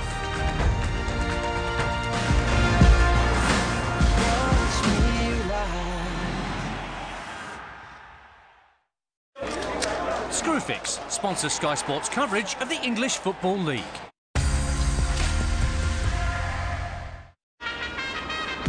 It doesn't matter where in Britain you live. Things, people, places, they're all moving forward, all the time. How far we've come can't always be measured in miles. But from one generation to the next, we never stop heading that way. Introducing all-new Ford Fiesta. Together, we go further. Match day's my favourite day, despite all of these bums in my face. And the clueless steward clearing the way. We've cleared the way for you to join Paddy Power's VIPP Club. Just place 5 bets of £10 or more in a week, and you'll get a free £10 bet the next week. At least we got the best seats of them all. Go! My bet's gonna come in, I know. The high flags are... That's the Spirit VIPP Paddy Power, you beauty!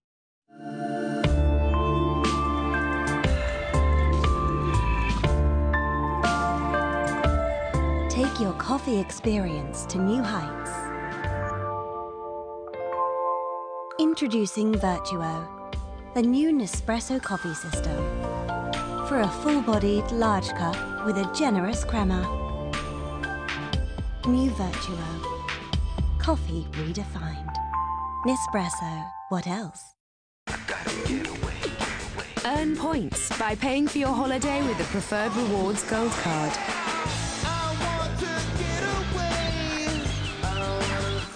Even better, use your points for all sorts of things you might want or need. Then make a splash when you arrive. Membership rewards points from American Express. What will yours turn into? Search Amex Gold. Judith, Keith, you're on your way home from holiday to find yourselves going no further than the car park. Yeah, that's right. Tony here knows where you live, and he's going to take the two of you for a little ride. If you can't drive your car after an accident, Direct Line are the only insurers who will get you a taxi to continue your journey and recover your car. Now, before you go, aren't you forgetting your donkey? No, this one. At Argos, there's nothing to pay for 6 months every time you spend £99 or more on the Argos card. That's 6 months of box set binges on these Samsung smart TVs, staying daisy fresh with these Indesit washing machines, pampering for parties with all these Babyliss beauty products, up all night gaming on the latest PS4, and entertaining the kids with all these Lego toys without paying a penny. Buy it today, pay nothing until April 2018 with the Argos card. Go Argos.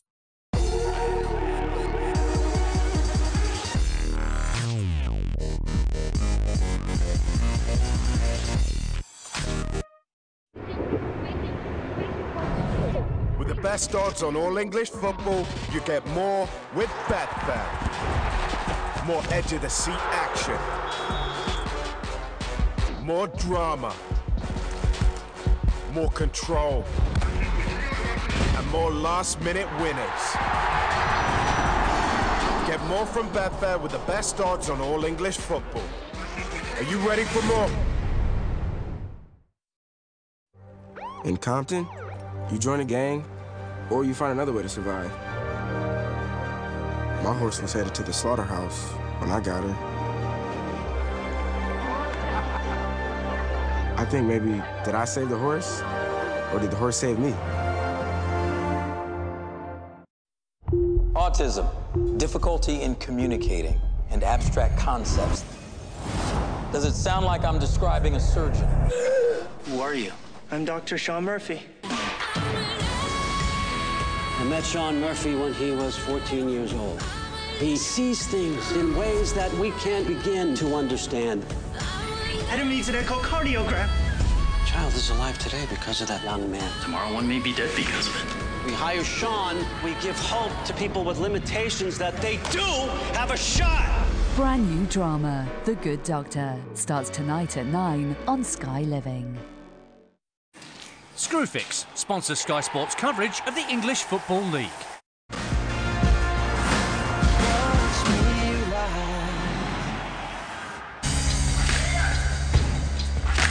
Anthony Joshua versus Carlos Takam is a special event on Sky Sports box office. The action gets underway from 6 tomorrow night with a packed undercard, including 2 world title fights. The Sky customers should go to channel 491 or box office to book this event.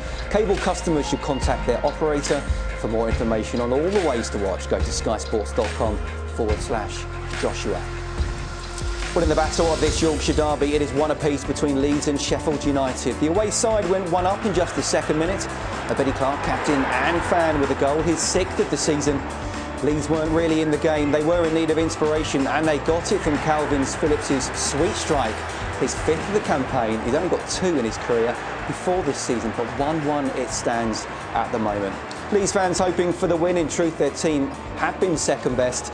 Sheffield United fans will still be believing they can win this game and go top of the Championship for the first time in 12 years. Second half comes next.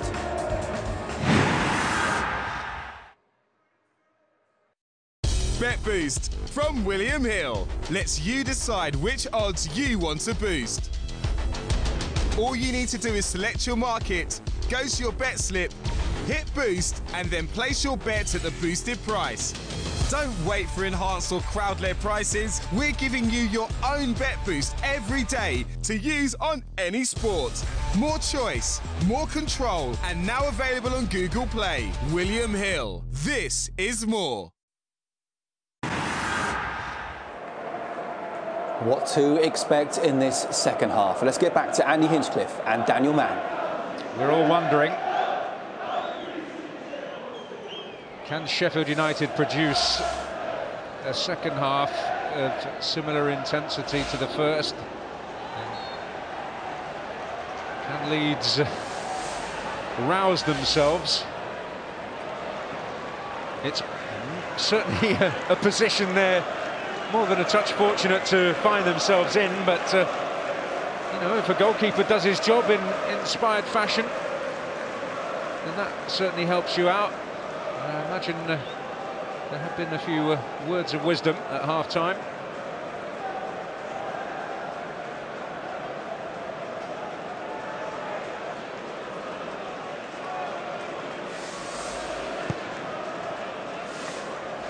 Calvin Phillips again on this left-hand side.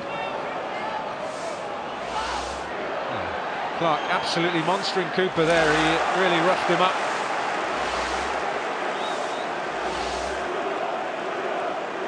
You can't afford to do, we saw it in the first half, is you can't afford to wait for that ball to bounce and expect Leon Clark just to not close you down and stand off. He's going to put you under pressure, so Cooper's got to get rid of that ball, put it into the stands and put it to the safest place. Getting in their faces. Carter Vickers is in there, it's gone beyond him, and Ronaldo Vieira got his head on it. Eunan O'Kane concedes another corner. Leeds with more defending to do. It's a really dangerous ball in. Slightly worrying Andy Lonergan doesn't come off his line. This ball is landing, what, 3 yards away from his line. He's not under any pressure. There's no one in front of him. Come off your line and try and deal with it. Often you see a goalkeeper pinned in those situations. Not here. Lasoga helped back by Carter Vickers. But, playing a little blind.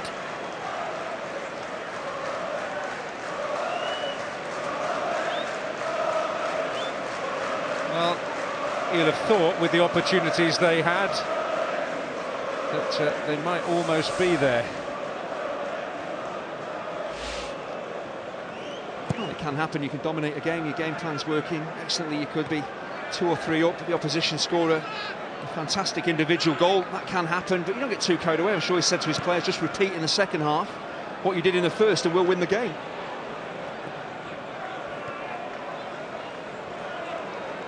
Sogger looking to get on the scene, played forward by Carter Vickers. Again, Clark gets the nod on it. Clark again, sharp weights. Swept away by by Pennington rather, and John Fleck was arriving on the scene in menacing fashion. Duffy.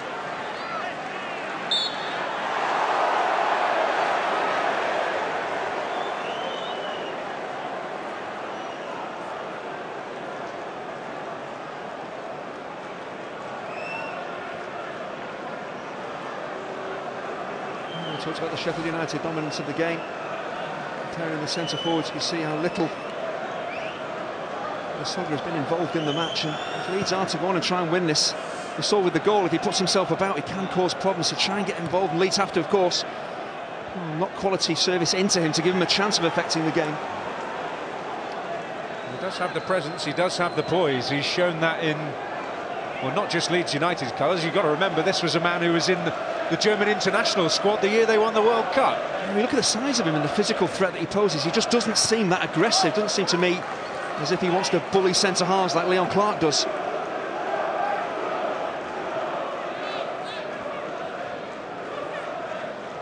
Certainly getting close to the very best most weeks out of, well, many a player.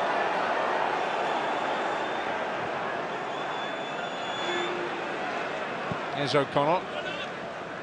Bennington.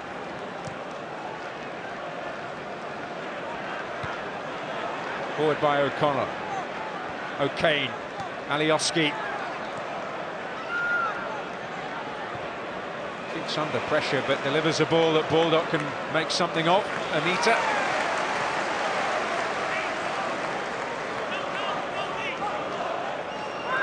Here's Basham. Duffy. Baldock. Almost walked away from Vieira then, but he got a foot in, the young midfielder. And now Leeds can get moving. Can Saiz get away? Well, that's one way of stopping him, and it's a way of stopping him that should see him get a card.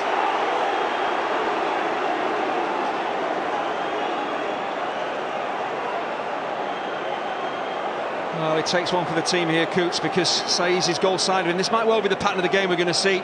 Sheffield United dominating possession, forcing Leeds back, then on the counter-attack. I think Leeds are built to play this way. They've got pacey players. Once they get beyond midfielders, defensive midfielders, well, it's cynical. We can understand why Coots has done it. It's already served a suspension this season. Pennington deciding to make the trip at the last.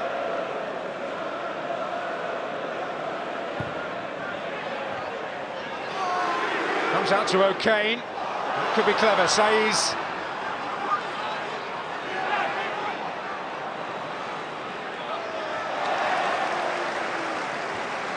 Calvin Phillips there.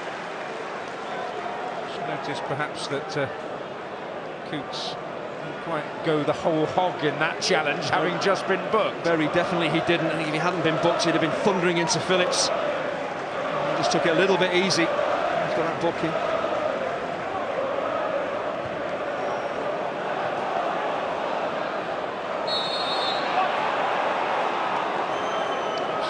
There's a problem for Leon Clark.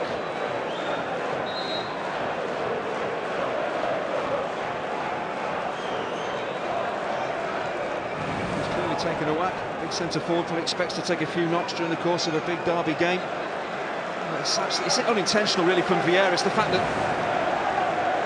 Clark doesn't actually see it coming, can't prepare himself or get out of the way, and it's caught cold really. He's picked up a knock or two. He may have inflicted one or two as well. I think Cooper is struggling a bit, not necessarily related. And Pontus Jansson gets an opportunity, we think. He's certainly got to be prepared for that, given that Cooper is not moving freely. Thomas Christiansen is a manager who's shown he's not afraid to make big calls. Leaving Pontus Jansson out of the side is a fairly big decision. He's the Swede, in rather blunt style, summed up his form on social media in a manner I can't repeat. There's also for Christensen that game against Bristol City at Ashton Gate, off the back of 3 straight defeats. He brought Vieira back into the side, played a bit more direct, so he was bold, he took a chance. I thought we need to do something to change what's happening, and it worked out.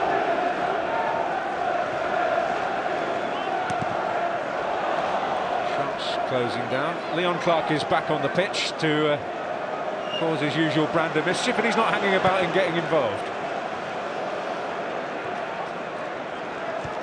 Well, it looks to me as if Liam Cooper has really just tweaked a hamstring the way he's been trying to flex that leg and stretch it. But if he has pulled a hamstring, you're not going to run it off. You need to get off the field and get someone fit and able out there. He's had a couple of little injury issues during the course of the season already, Liam Cooper, but they found themselves pretty good for cover. It's painful for Lasogga.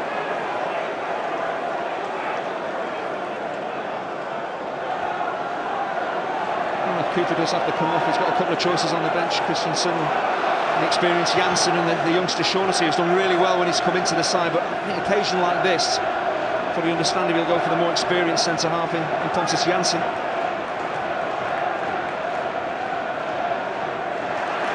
Nothing by Alioski, but it's fallen the way of O'Connor.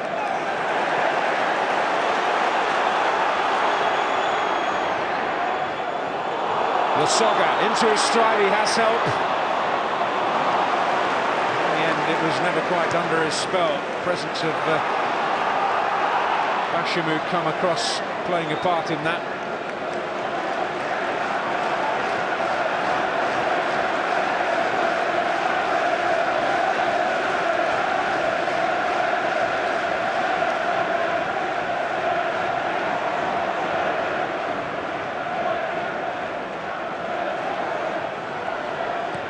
With the Baldock, and foot down on the accelerator. Anita O'Kane.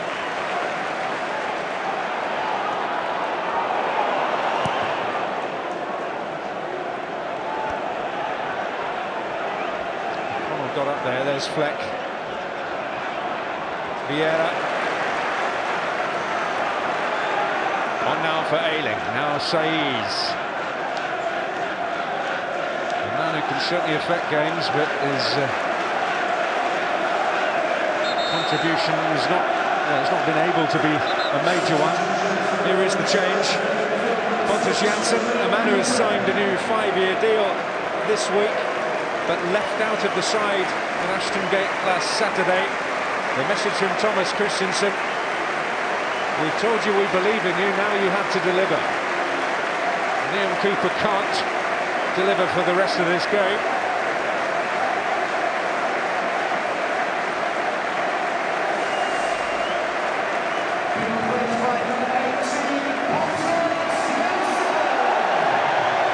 Pontus Janssen is going to comprise a relatively untried centre-back pairing. Bennington and Janssen did start together at Hillsborough. Saiz. Oh, he's so unlucky, and Blackman, well, it could have cannoned anywhere. With a blink of an eye, he has an influence. Again, you've got to credit Christensen for the change in tactic in sending Saiz to play as a number 10 rather than out on the left. And this is the area he wants to be. Once he gets on the ball and gets turned, looking at the opposition goal, he's such a danger. I'm just talking about his influence being on the margins, but certainly almost threatened to turn the game in Leeds' favour. It's Alioski. Yeah, Christensen made that switch. Calvin Phillips coming out on the left-hand side, so he's happier working defensively, Phillips, but it's Saiz in his number 10 position. He's so unlucky, as Blackman is nowhere near it, 6 inches to the left, and that's 2-1 Leeds. Blackman, in the end as well, grateful that the cannon was kind. Well, he's reshuffled it. Beginning to be some more positive signs. Anderson was out-jumped by Clark there. Yeah, but it is a warning shot, of course, for Sheffield United now that says they know he's playing in that position and he's shown how effective he can be, so they've got to deal with that. They can't allow him to get the ball so easily into his feet, allow him to turn and get his shots in. Good work by O'Kane again, finding Vieira.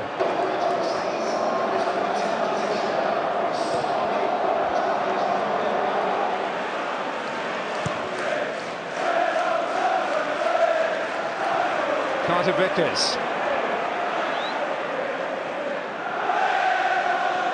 Fleck finding Stevens, although given away. Lasogga.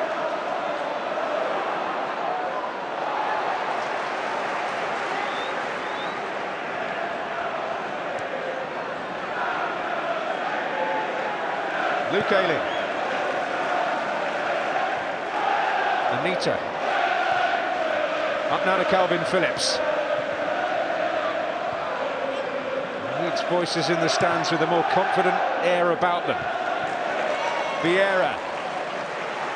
Pennington. I see Christensen screaming at his Leeds team as well. When Sheffield United are in possession, squeeze up the field, put them under pressure, don't allow them to play easily in front of you.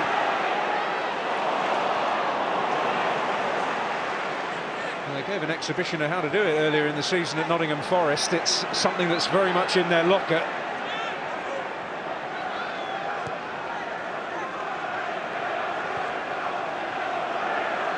Fleck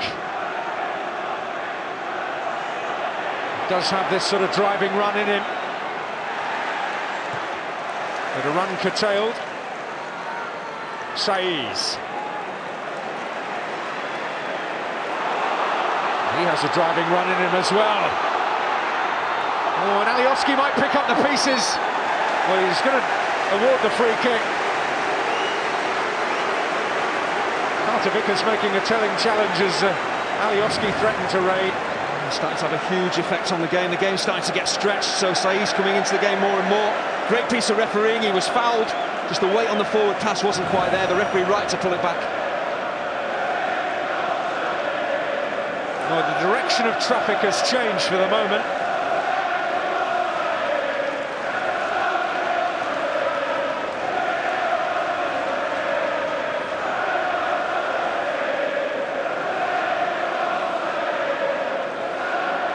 It's a long way out, but Alioski seems to fancy it. Secondary wall.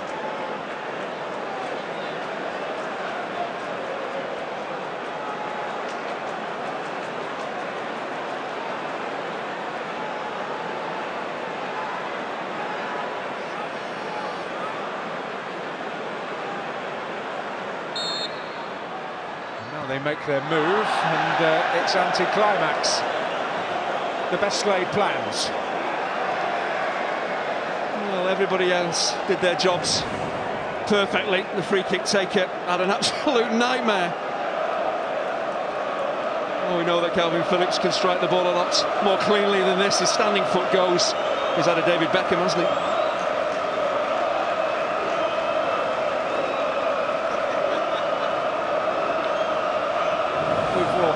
Or two like that. I tended to find a lot of my managers did a lot of that, and not just when I took free kicks. Now I know how they fell.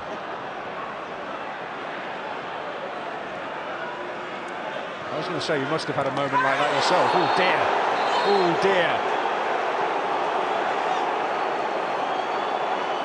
Now, anguish could be heard from up here.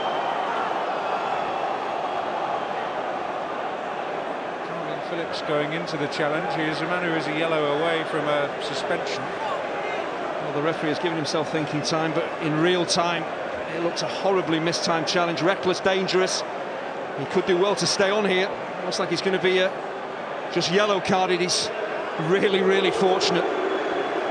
He's a young player. They can be impetuous. They can go flying into challenges unnecessarily. I'll tell you what, he's very lucky to stay on the field, because that is really dangerous. I'm not sure what he's saying to the referee. That's a red card all day long. You see the referee has got a perfect view. Vernon Anita isn't blocking his view. I'm amazed he's not sent him off. We will miss the game against Derby in the week, but He's got away with one.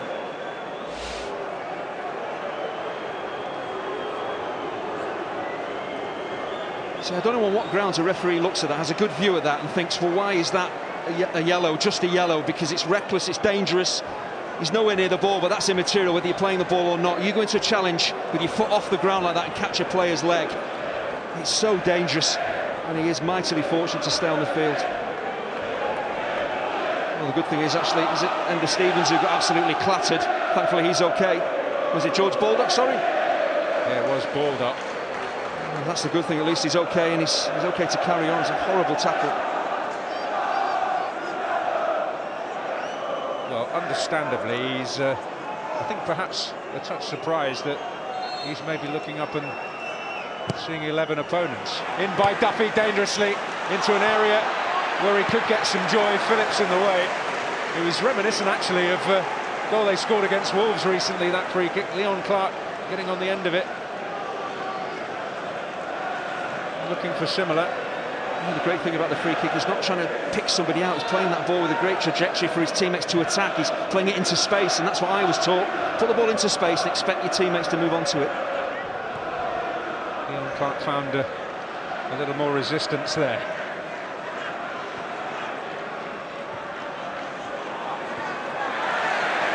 We talk about the two saves that Andy Lonergan has made, having a huge influence on the game, but Calvin Phillips not being sent off, how important could that be?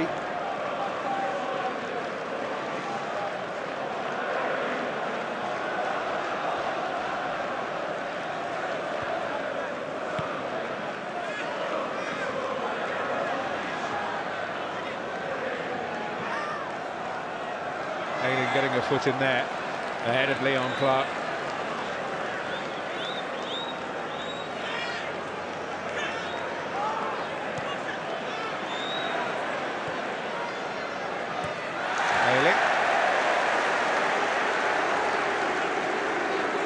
Featured in every single game for Leeds. Midweek against Leicester, the first time he didn't start, but he was needed in the second period.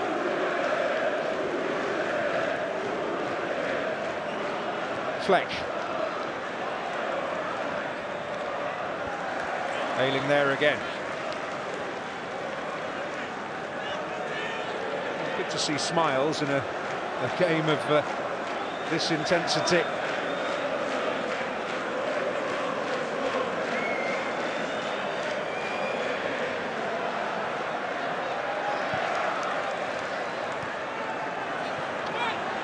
O'Connell.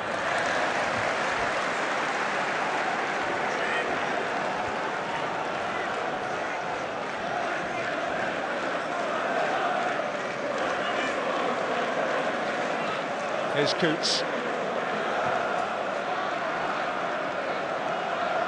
Oh, Basham driving and winning that particular duel as well. Fleck.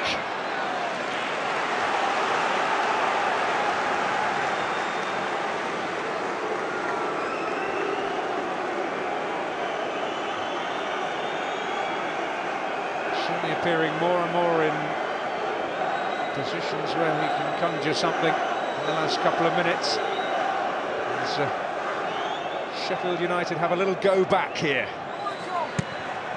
Phillips meets it. Means Duffy has another chance.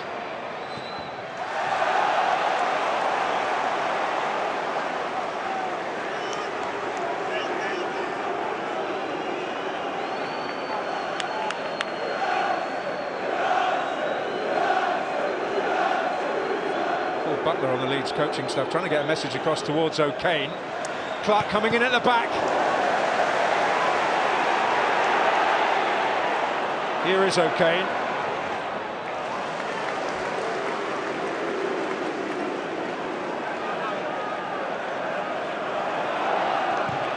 Vieira. In the end, straight to the feet of Ender Stevens. O'Connell finding Duffy, the Scouse contingent in the Sheffield United team. Basher. Fleck. Coots.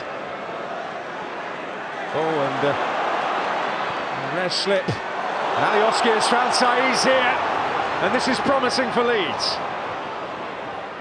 Oh, and Alioski coming in! I suppose the only problem with the way Sheffield United play, when you give possession away cheap as they do here, and the opposition get at you, you are going to be short in defensive numbers. There's a great run off the ball from Alioski. He's certainly onside. O'Connell plays him on, but he's got to go to the keeper's right.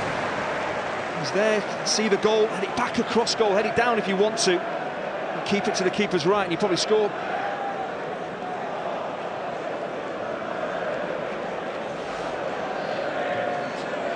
Edging the attempts.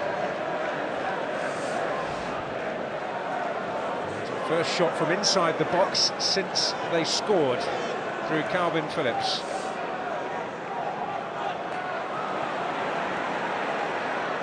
Stevens. Just seen Alioski with that opportunity, done all the hard work, he made up the ground, he got into a great position, just that lack of conviction, as if he really didn't want to head it. Anybody else, I think if that's Lasogga, I think the ball ends up in the back of the net, because you set yourself, you got there nice and early, you should be scoring. Fleck. Now Basham. He's going to hit it.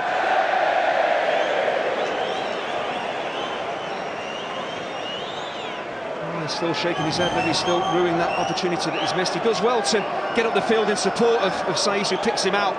But you can see there, he's got himself, he seems to be worried about whether he's going to get clattered by Fleck. But don't worry about that, just make a good firm contact across the keeper and you score.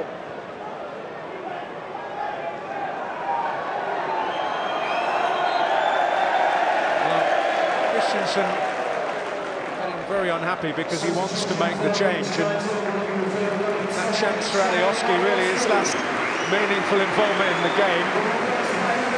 Pablo Hernandez coming on, left out again in terms of the starting lineup. He did his best to send a powerful message with a superb goal in the Carabao Cup at Leicester in midweek.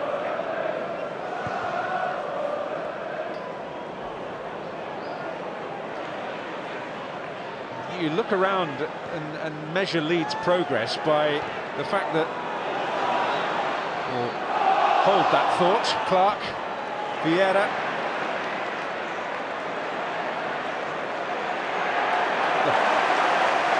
Finds a way out. Here's Hernandez. Out to Phillips. Anita moving outside him. Away by Ender Stevens. Vieira. Saiz out to the flank. He's got Ayling for company. Here he is. And Phillips can keep it alive.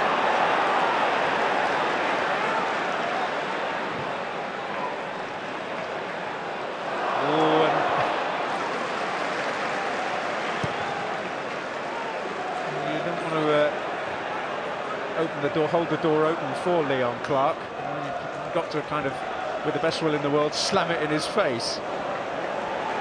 It was interesting though, when the Hernandez substitution was being made, I just saw Calvin Phillips go across to George Baldock and apologise. So clearly Phillips knows it was a terrible challenge that he felt he needed to apologise for. Ender Stevens gets there.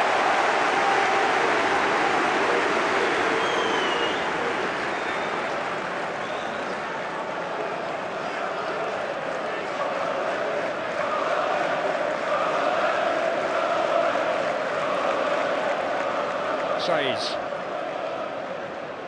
Hernandez. Hernandez's cross. Telling defensive header. Basham over there. And actually, Lasogga gets injured by not actually making an attempt to try and win the ball. It's the centre-halves who are so desperate to get to it and actually clatter into Lasogga. If he's stronger and sets himself and actually tries to get the header himself, he maybe doesn't get injured. That's completely sandwiched. Has he got to find his inner beast a bit more? And sometimes, no matter how big a player is, they just don't have it in them. It's hard to get out that aggression. It must be in there at times. He must get wound up by certain things, but a centre-half smashing into you like that, surely you'd be saying, right, next time that ball comes in, I'm going to show you something. And I just don't know whether he's got that aggression in him. Here's Here's Anita. Cut out there by Bulldog. Vieira loose. Janssen. Well, we saw this young man come of age at Hillsborough the other week, David Brooks, who's got abundant talent. There's someone that Chris Wilder can turn to when he looks for that bit of further creativity to turn a game in his favour. Oh, he looks so young. It's as if he should be at home doing his homework watching this game rather than coming on to have a big effect. But he is a real talent and a great choice for Chris Wilder to have.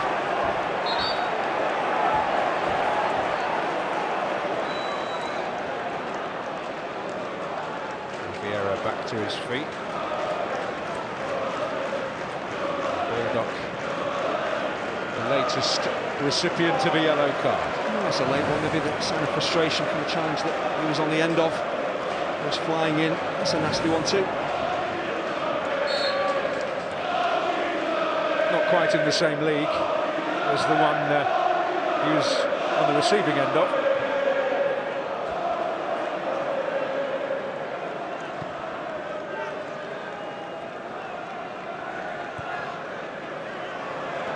O'Connor. Here's O'Kane. Anita. Saiz. O'Kane, Saiz. Hernandez. O'Kane, Saiz. Basham in the way. And they're looking for that moment of penetration, which they couldn't find.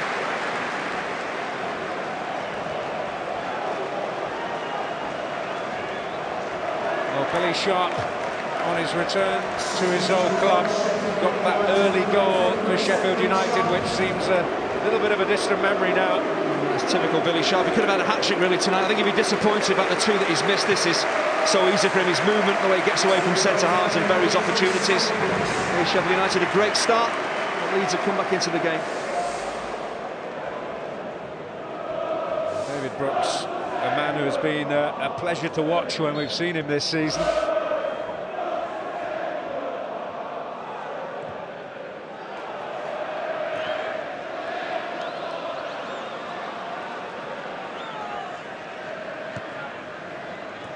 Here he is.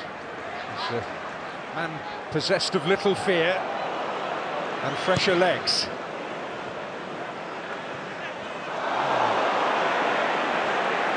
An unsettling moment at the back.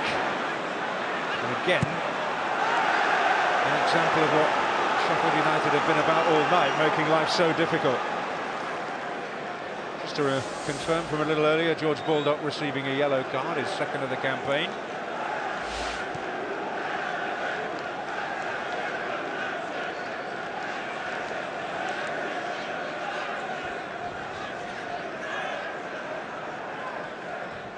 O'Connell, he's caught out.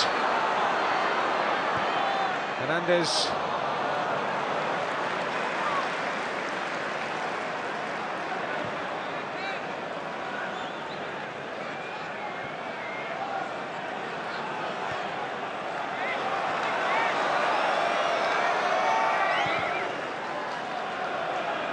It's Leon Clark and Janssen again. Came off Janssen's head. Brooks.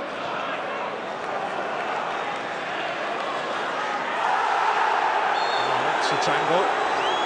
It's a tangle that gets Vieira in a little spot of bother.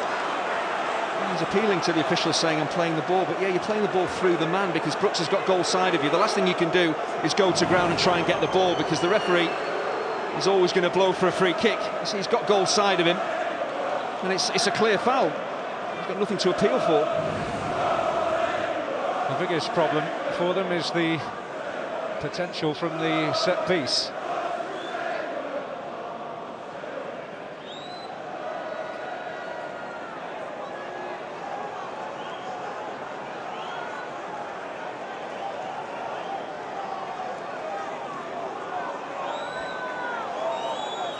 Fleck is providing a different perspective here.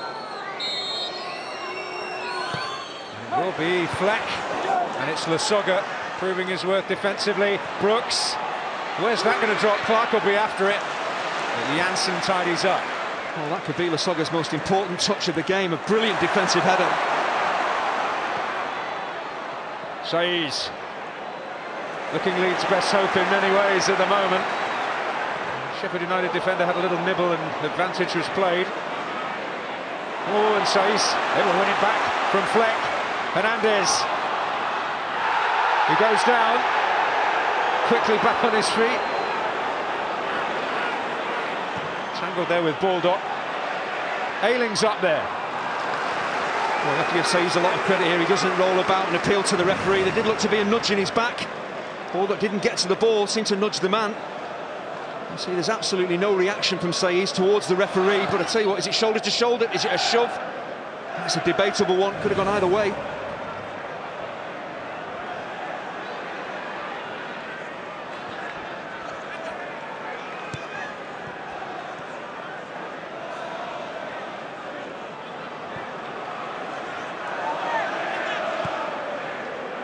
Looking towards Duffy here, Pennington up there. Here's Brooks.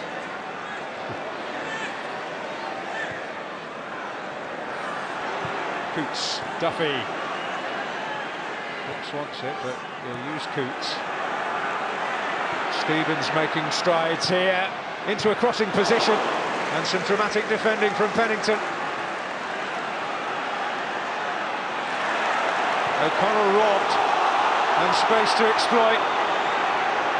Saiz.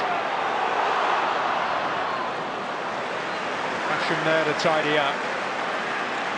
And do more than that, potentially. Especially with a willing chaser like Leon Clark around.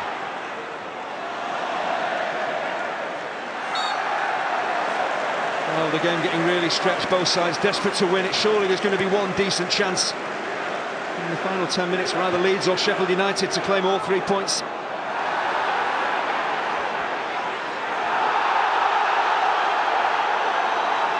Blackman certainly feeling, as the officials did, that he was safely inside.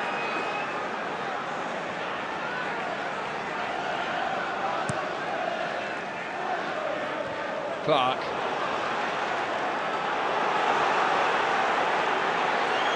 Again, Fleck driving and pulling it back for Clark. Well, he knows that was a moment that could have made a huge difference. It's great movement here from David Brooks. He runs towards the near post, that opens space up for Leon Clark. It's just a bouncing ball, a bobbling ball. It's difficult to get a really good clean contact and tuck it in the corner from there. Duffy. Brooks one way. Here's Brooks! Oh, what a time! What a place to get your first senior goal! This bright young thing may just have won the derby for Sheffield United and sent them to the top of the table. Well, the last 2 or 3 minutes, Sheffield United has started to turn the screw, put pressure on Leeds defensively. Oh, we know this young man is a real talent, but he actually lays the ball off and he makes an attacking move.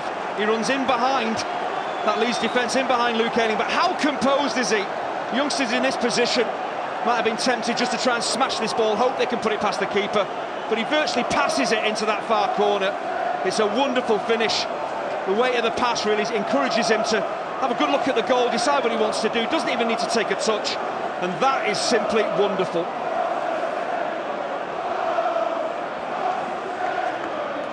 Well, very tempted to say, remember the name. First goal in senior football. He did notch for Halifax during his time on loan there.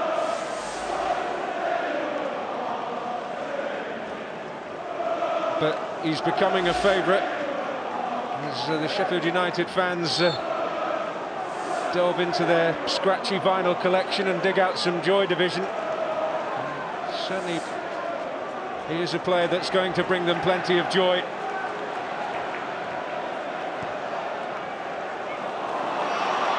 Here's Saiz. a trademark O'Connell surge, and he looks to get Brooks involved again.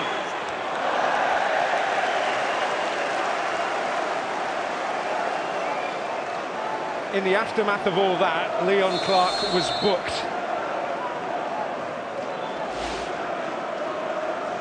The fourth Sheffield United player to receive a card tonight.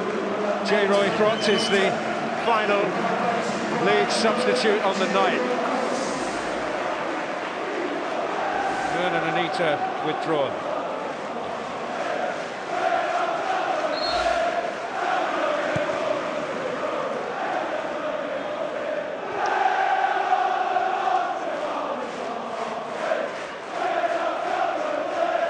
Vieira.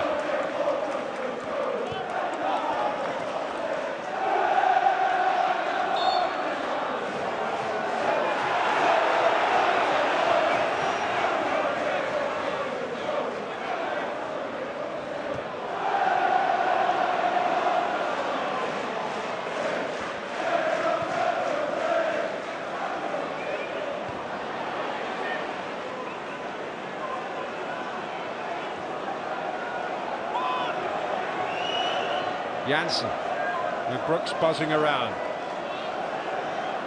O'Kane fouled by Fleck. Fifth yellow card of the night for John Fleck, and that will mean he will be suspended when they face Queen's Park Rangers.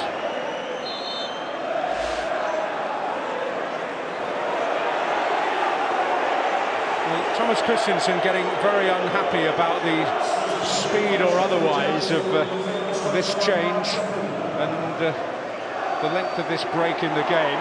Mark Duffy is trying to wander away, and I think he's been substituted, and he's been chased down by Samuel Saiz, who's got involved. Phillips has got involved, and it's all a bit unnecessary.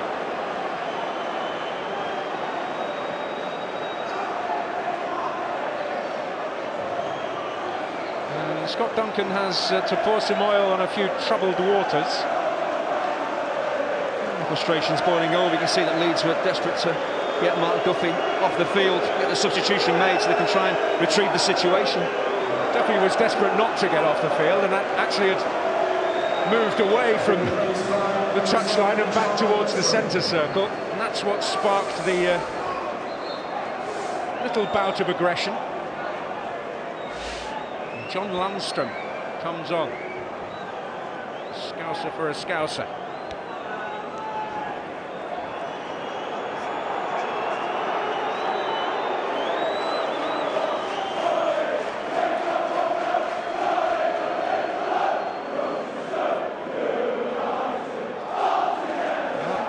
Coots and Ayling, the two skippers, called together.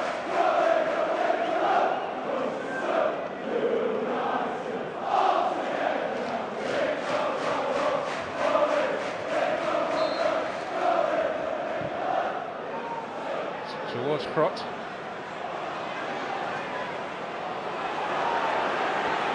Clarke driving with determination, finding Brooks. No, Ronaldo Vieira stopping him in the only realistic way at that moment.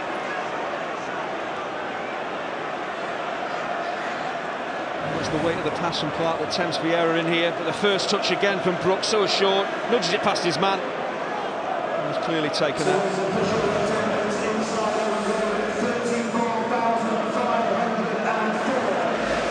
So another Leeds booking, the second of the night.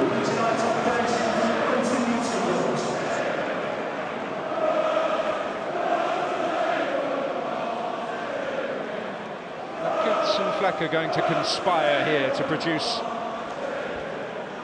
something special, they hope.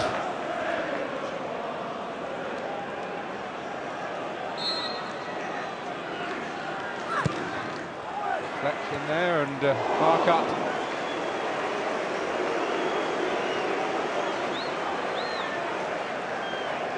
Well, Fleck has just been booked, and this is Duffy going walkabout when he's about to be substituted, and Fleck got right in the mix of that. Well, you have to be sent off, you raise an arm. You can see what Saïs is wanting. He shouldn't be doing that, but Fleck comes in and shoves the man to the ground. The referee sees it. Clearly the referee can't have seen it, because Fleck would have been off. Well, two men in the midfield area who've got away with it, one on either side.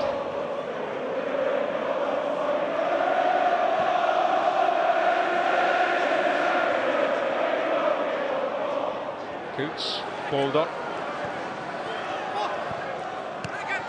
Lundstrom, and again, just a little too much of Baldock.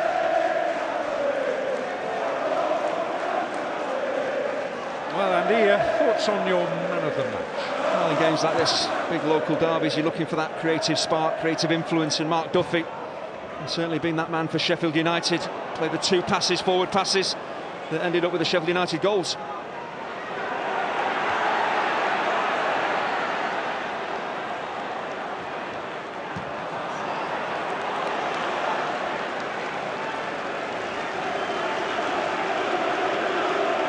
The star performer in the Sheffield United team, and he's been the top creator around tonight.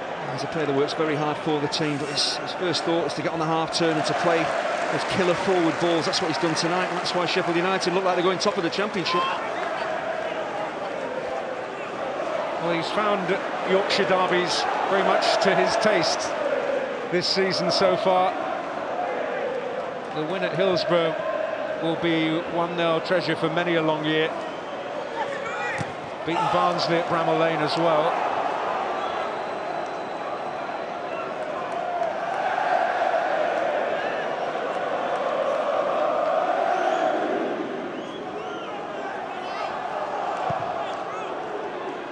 It's not a win yet here at Ellen Road, and we're about to find out just how long there may be for Leeds to retrieve the situation.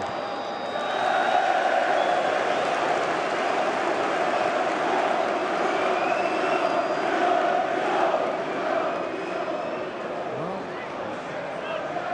a night of more rich memories this season. They will want to forget it unless in the next 5 minutes something can turn.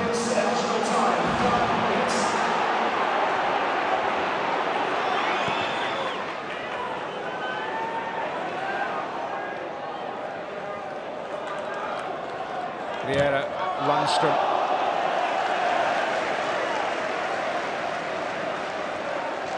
A throw in that goes Sheffield United's way.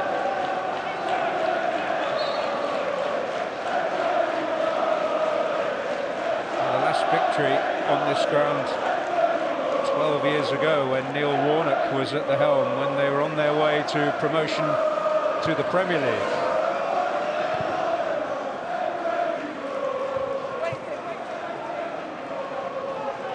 Second-minute goal as well that day.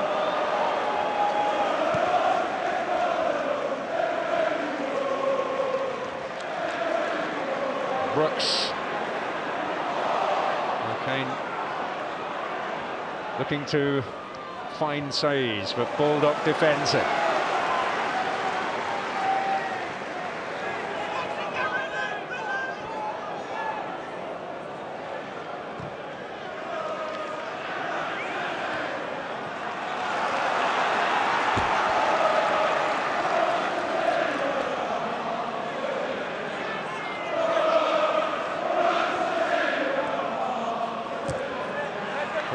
With a real imposing physique. It's fair to say the jury's still out amongst the Leeds fans, but he has plenty of good raw materials to work with. Here's Saïs.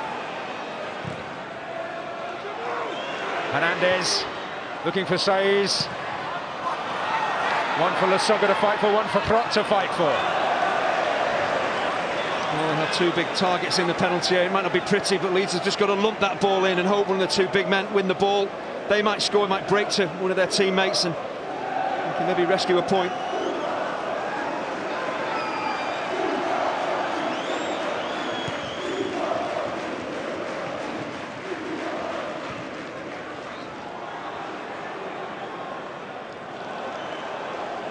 Brooks, Lundstrom, Janssen determined to make sure that ball was his.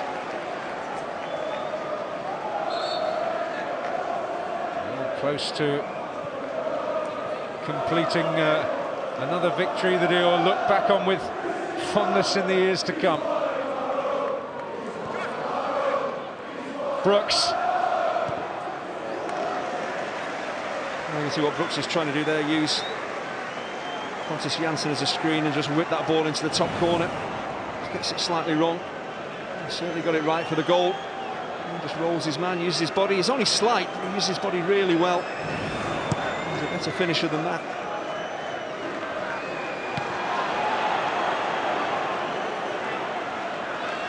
Clark in the 94th minute. Still pressing, closing down pretty much as urgently as he did in the first. Lasoga, Saiz.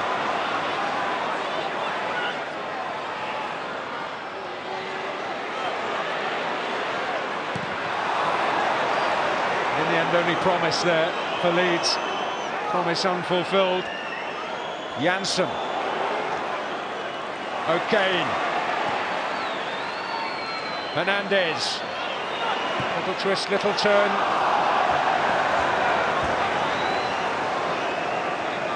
Blackman will take a few extra seconds, and the belief reduces.